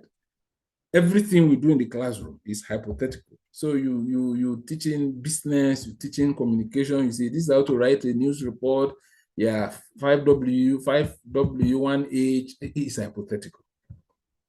Real learning does not take place from teacher talking to students. I mean, to be frank, real learning takes place on the streets. That's why they call the street the University of Hard Knocks. And we cannot always take our students to the street. We don't have what it takes to do that. But then we can bring the street to the classroom, not perfectly. I mean, of course, literally it's not possible to bring the street to the classroom. But we can do it in a somewhat, imperfect, but then useful form. And that is what case method offers us. Case method allows us to bring the street into the class in some form, even if imperfectly. Thank you. This brings us to the end of my presentation. Thank you. Yes, okay. Hello. Thank you very much, Prof. Yes, thank you. May I just ask if people have questions, 1 or 2 before we round up? 1 or 2. Okay, I can see 2 hands up. We will go alphabetically. Not alphabetically. Yeah, I raised my and then hand. Dr. Adedeji. I'm very sorry Yes. if I'm getting people's titles wrong. Forgive me. Yes, in that order. Yes, sir. Thank you very much, sir. And thank you for the for the learning. It actually was a true case study because I saw the discussion and the arguments we had in between. So I said this is expertise at work. Yeah, so I'm always concerned that when I'm teaching, sometimes students don't write. And the few times that I think I have used case studies, we did a lot of talking, everything, but they are not taking down points. I think it's important that they learn to take down points on their own. I don't know if it's an issue from my end. I shouldn't bother whether they're writing or not, or if there's a way they can be motivated to write their own points or form their own, put down key points and develop their own notes. What do you think, sir? Okay, well, yeah, I know. Yeah. Yeah, I would ordinarily assume that people take their own notes and bring down their own points and so on. But I know that sometimes that is also not the case. Sometimes the story is so juicy, people forget to take down notes.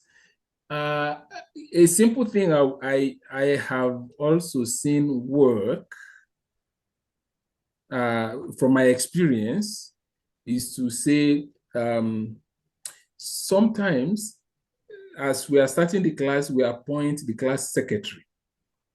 And we say, this is the class secretary. At the end of today, you are going to give us a 2-minute summary of every key thing that we have learned. So keep an eye on that class summary, class secretary. You're not going to find him or her toying with his or her phone. They are busy. They are taking notes. They are doing. So I used to do this regularly. And at the end, I would say, okay, class secretary, tell us what we learned. And then they say, we learned 1, 2, 3, 4. Other times I say, okay, you are going to remind us of this when next we meet. So instead of me saying, last week we did da-da-da, I say the class secretary of last week, say it. Of course, I also prepare in case the class secretary is absent or deliberately comes late. You know how these things go. But the disadvantage of that I noticed was that once you appoint a class secretary, others relax. They say, I'm Kukuma not going to be the one to remind us of anything. So, all right, yeah. So, and when it is my turn, I'll pay attention. So again, that is the low side of that method. So how I resolved it was say, okay, good morning, everyone. We are not going to have a class secretary. Everyone here is a class secretary. And I may call you at the end of the class to remind us or to summarize for us everything we have learned. Now people know, they don't know who we are going to call. The only person who may think they are safe may be the person who was class secretary of last week. Say, you can't call me last week and still call me this week. Yeah. So you see, so everybody is now like, okay, now, this man can go and call somebody like that. I don't want to be embarrassed. So it's a little trick. Maybe it works. Maybe it's worth trying. Thank you. But it's also possible that people just need some basic brush up on the art of note-taking. I've discovered that even at graduate level, note-taking skills can be very deficient. And now it's even getting worse because people can simply turn on their phone. When you teach now, people just, if you allow it, people just turn on their phone and come and drop it in front with you. Hey, so, and Gemini can help them to summarize everything you have said from morning till evening. Yeah. Okay, Dr. Adedeji. Dr. Adedeji seems to be appearing. Okay, yeah, all right.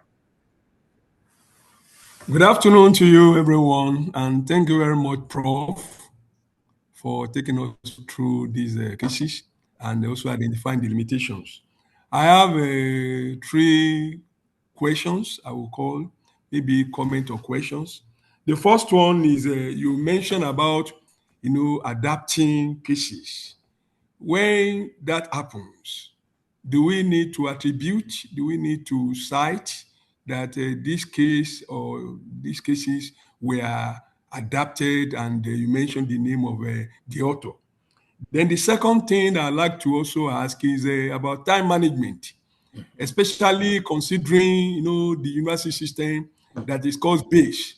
Like in UI School of Business, we are going to spend 13 weeks, 12 weeks of teaching.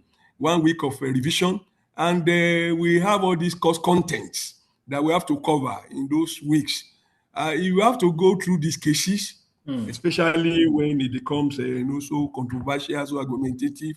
How do you, cover all those contents of your courses? Then the last one, which is a grading. I mean, everybody knows that in our profession as academic, the most tedious aspect is marking. So you have to, especially you are dealing with about 120 students in the class. And bear in mind that you also said that these cases, can be open-ended. So how do you now begin to spend how many hours, especially when university said you must turn in your scripts or your mark in 2 weeks?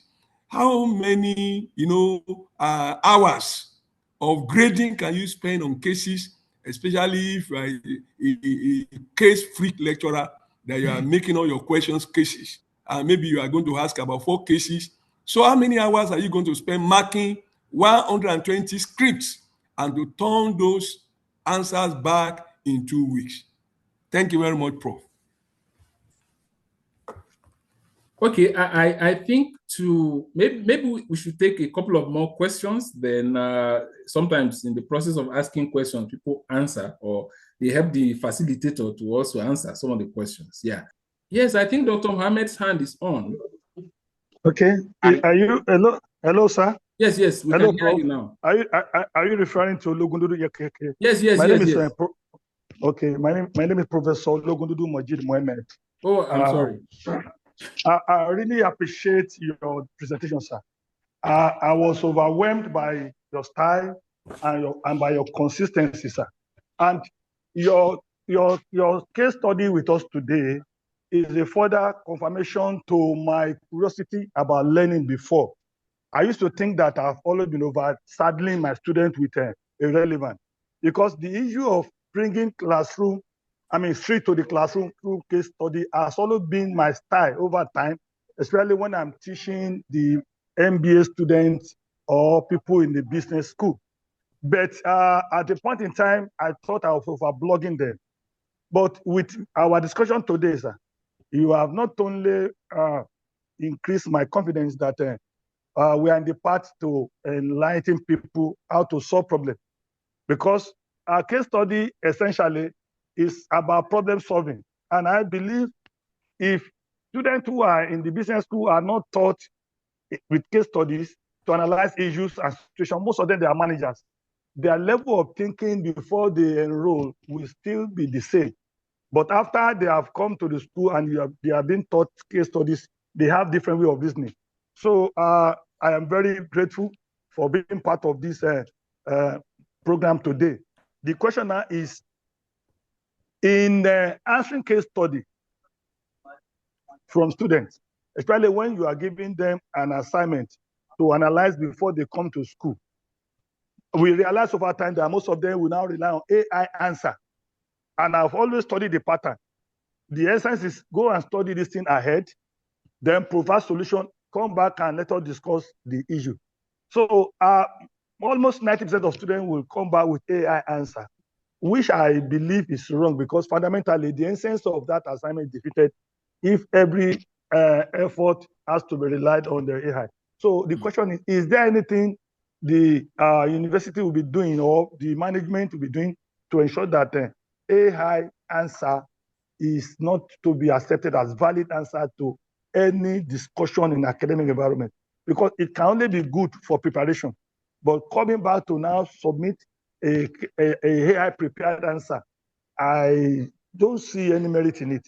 And I want to also ask whether there is a movement somewhere where the policy about AI answer to assignment will be totally discouraged or disbanded.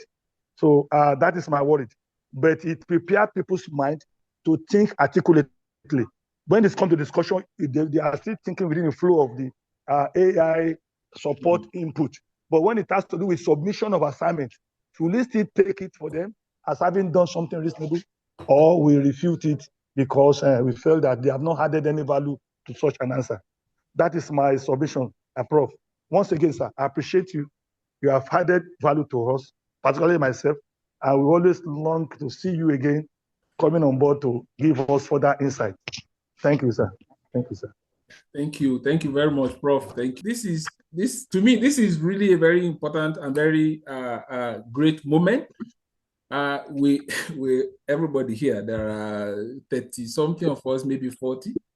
We all are teachers, and you know that if you give a workshop and after the workshop everybody goes quiet, you wonder whether you made any impact at all. So for us to be having this important conversation with this level of pitch means that this is an important topic for us.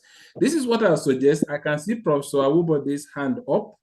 Let's have his questions. Then I will answer the questions, I mean, to the best of my very little ability. And then we can then bring it to a close. Yes, over to you, Professor Awubode. Thank you, sir, Prof, for these insightful things concerning the case study. Please, my own actually is not a question, but some contribution. Well, from what you have taught us today, we can conclude that case studies, at times, they are abstract. They are things that we just form or something that are not real. And the case studies can be brought in through experience. But we can make case study real, like I used to do in my class. Okay, I teach capital markets and portfolio management and advanced financial management. But what I do, there was a time I brought share certificates of many years. Yeah, and then we looked at how the share price was changing over, and then we look at it, we did a trend analysis, and I called each of the class students to come out. I gave them an assignment. What do you think? What percentage has this one increased from 2004 to this and that? So we compared it, and then we were able to form an opinion about the types of shares to invest in. So we can make the theory to become practical, because case study is all about problem solving. And so somebody talked about AI. We know if you give students assignment, most of the things they do is they copy from AI. But we can make it real by coming to the class, and maybe even we have a large class, we can make them in groups, go and solve this case study, and let them come back. It can form part of their continuous assessment. And so, like you said, classroom, there's no way we can bring the classroom to the street, but we can use the case study, yes, to bring the class to the streets through the case study. And so, and then the other thing I want to say, or probably ask, well, I know the answer, but you can help us. Is there any course, that we cannot apply case study? Do we have any course or any subject that we cannot apply case study? That's just my question and my contribution. Thank you, Prof. Okay, yeah, thank you very much. I think we'll take the last one, and it's from Dr. Mitola. Sorry, Dr. Shiombola. Omitoyin, forgive me. The University of Ibadan is having a policy. I know there's a group that's working on it. I'm not too sure it is already out yet. But when it comes to use of AI, lecturers also must be on top of the game. The students already know, they know the lecturers that will catch them, and they know the lecturers that will turn the other eye. What a lot of people do is, and I also do it in my class, when I give you an assignment and I know you have done it using AI, that same assignment will be repeated in the class with no phone, no communication, no nothing. Sit down, think it through, and let us see whether what you copied from AI, you have been able to internalize it and then digested it to be able to apply it to real life situations. I think we have come to stay with AI, but what we need to do is to be ahead of our students also when it comes to utilization of these tools. Thank you very much. Thank you very much. I think that resolves a lot of the comments or questions around AI and AI policy.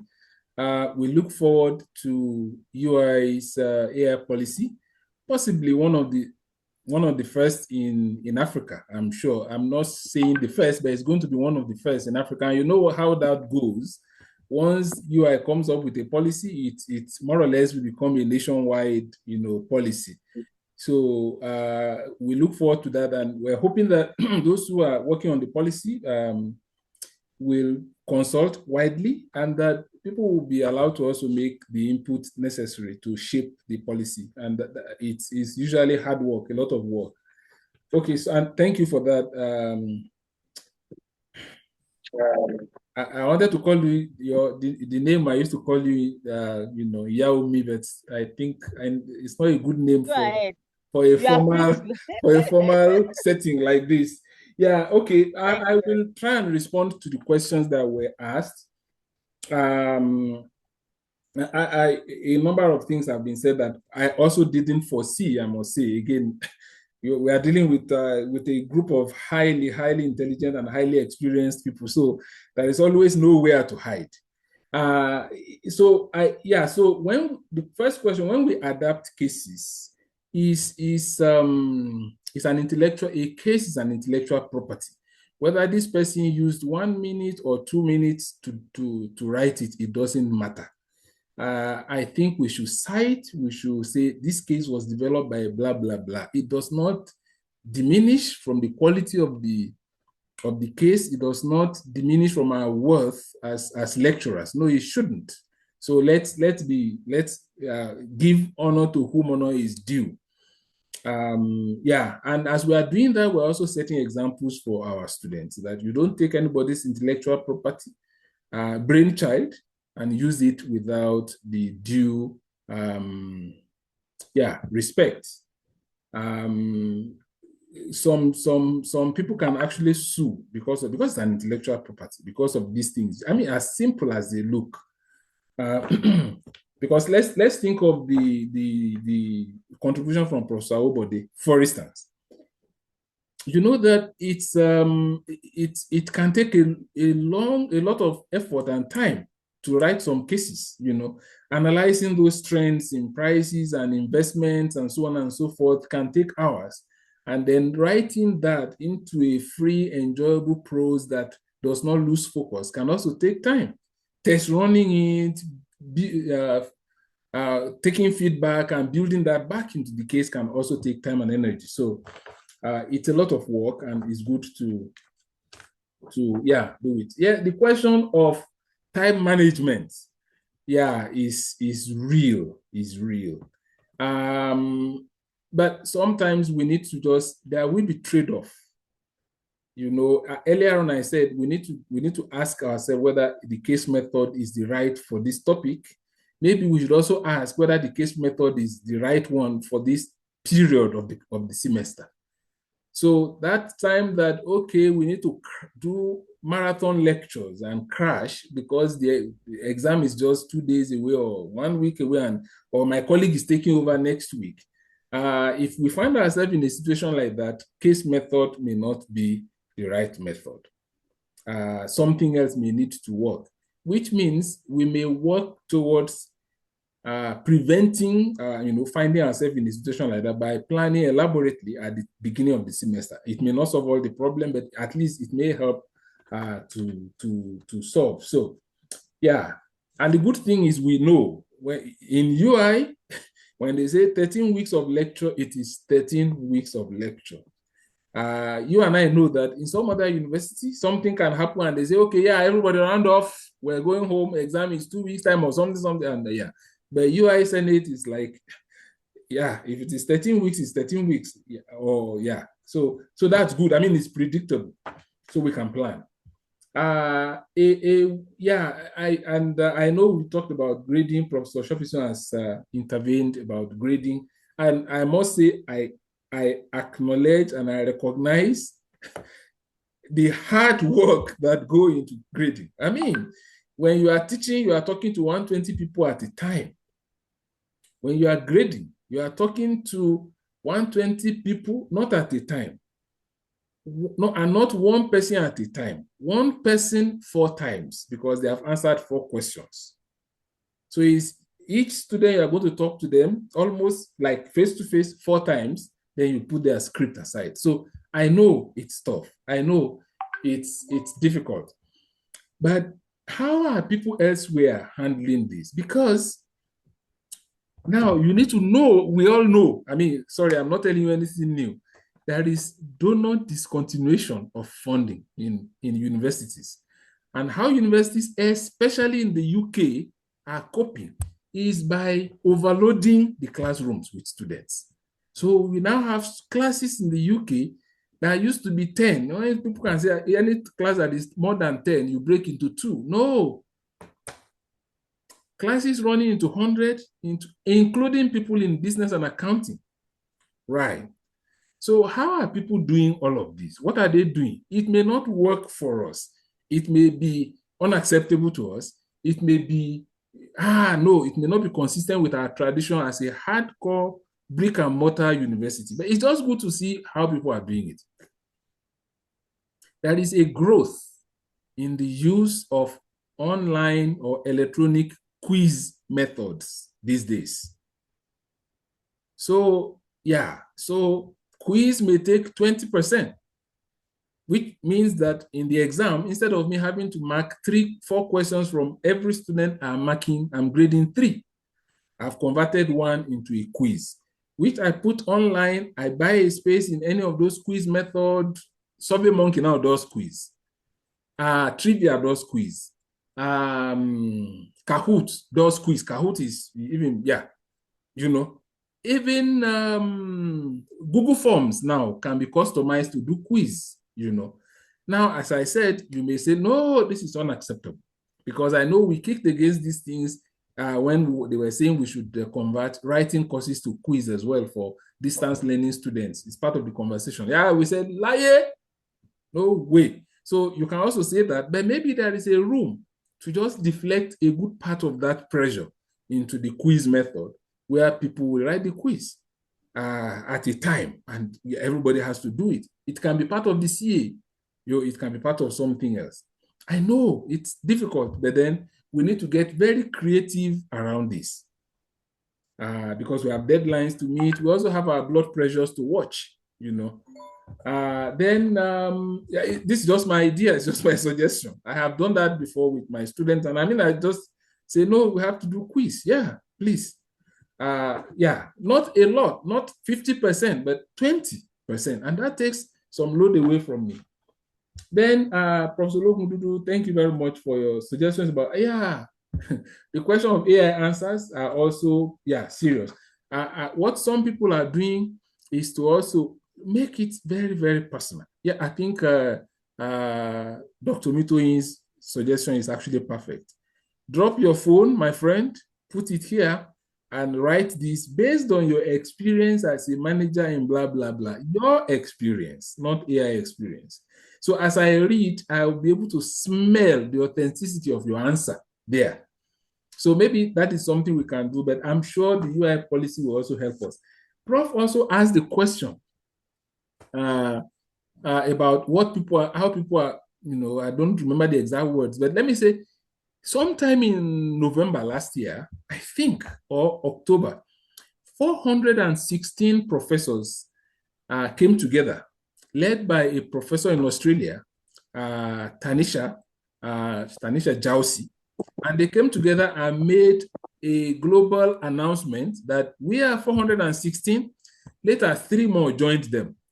We are 416, and we hereby declare that we oppose the use of AI in reflective qualitative research. Now, that's a small, they are very specific about the kind of AI, generative AI, and the kind of research, not just qualitative research, reflective qualitative research. And they wrote elaborately, I think, a 6-page presentation. And then all the 416 of them put their name there, you can imagine. The content of their article is less than the space taken up by the article is less than the space taken up by the list of contributors. So, and they came out clearly around that. So my organization then set up a webinar where we invited Tanisha and 2 other people from Ghana, from Australia, from Nigeria, I think. Yeah, two from Nigeria and from Australia. Yeah, anyway, to talk about this, and young people were there to ask them questions. Why do you oppose that? And so on and so forth. And so it's just to say people are pushing back, but people are pushing back with caution. Yeah, so we don't want to throw away the baby and the bathwater. And let me also say, as Gemini is growing, ChatGPT is growing, or ChatGPT is growing, Copilot is growing. You need to also remember that there are software being developed every day to spot and detect AI content, right? So as the disease is growing, the cure is also growing. Let us be aware of that cure. So I can take a student essay and take it to Quillbot. Quillbot is one of them. And I say, Quillbot, check for me. What is the AI percentage here? And it says AI percentage, 75%, 25%, 30%. Now, journals are saying, some journals are saying, we are not against AI, but your AI content must not be over 10%, right? Grammarly, I think, Grammarly now allows you to also check your own AI content. So you can write, or you can use your students' writing and put it there and say, Grammarly, tell me, what is the AI content here? So we can tell the class. I'm not saying don't use AI, but your AI content must not be more than 5%. So they too can check. They will know from the beginning. They can do whatever they like. It's mathematics, it's figure. Once it is more than 5%, 10% you lose this number, 15% you lose this mark, 20% you lose that. By the time it's 50%, you're already down to 0. So they know what they are also going into. It's one way to checkmate this without throwing away the baby and the bathwater. Now, the question from Professor Obode, and thank you for your really inspiring and positive comments. I feel touched. Thank you. Is the question of whether there are courses that we cannot use case method to teach. The general belief is that case method is flexible and can be used for any course. However, specific topics without courses and within a course may be better taught by other methods than the case method. So I think we should focus not just on the entire course, but on specific topics and say, okay, this is more of definition we are doing here. Is the case method the best? Maybe straight lecture will be the best for this one, but this other one, case method. Yeah. All right, thank you very much. I think that brings us to the end of the questions that have been asked. Again, thank you. Thank you for also enriching me and my presentation by your contributions. Thank you. Over to you, Yaomi. Thank you very much. We are very grateful.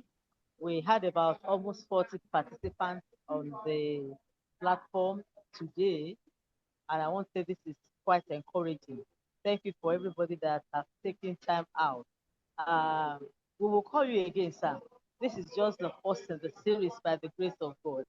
Just like I said, we want to be seen, and we want to do things, with a global perspective.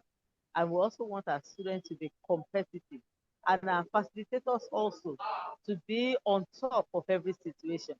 The presentation today has made us to know that not everything can be taught by case studies, but a lot of our teaching can be made easier and made more impact using the case study. I want to say thank you very much. And the University of Ibadan School of Business is willing to partner with your organization on a daily basis or as much as possible. I want to tell the platform that this presentation has been given to us pro bono. It has not charged us anything, and I want us to appreciate him for that. Thank you very much, Prof. We are grateful unto you. We thank you for, coming down to our level and taking us off, and acknowledging the fact that you also have been deeply touched and impacted by this interaction.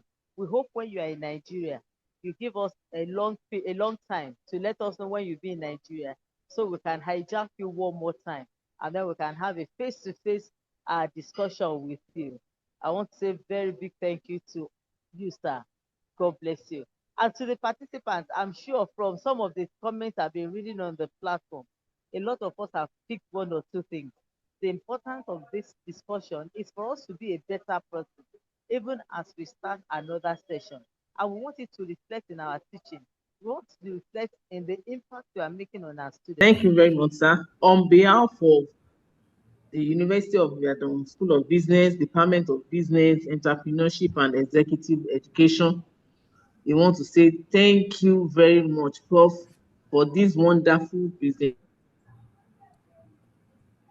Eye-opener, it was very insightful and enlightening.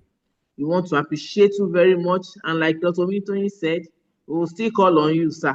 And I know that when we call on you, you will answer us. We appreciate you, and we pray that God bless you more in Jesus' name. Thank you very much, sir. Thank you. Let us all say thank you to Prof. We can unmute and say thank you to Prof. Let us all Thank say you, Prof. Thank you. Thank you, Prof. Thank you. Thank you. Thank you very much. Yeah, thank Okay. you. Yeah, all right. And I'll be sharing the recording with us. Okay. So that, and then, All right. as well as the slides. That will be wonderful. Thank you. That will be wonderful. It will be appreciated. Yeah, Thank okay. you, sir. Yeah, bye. Okay, bye, Yeah. bye.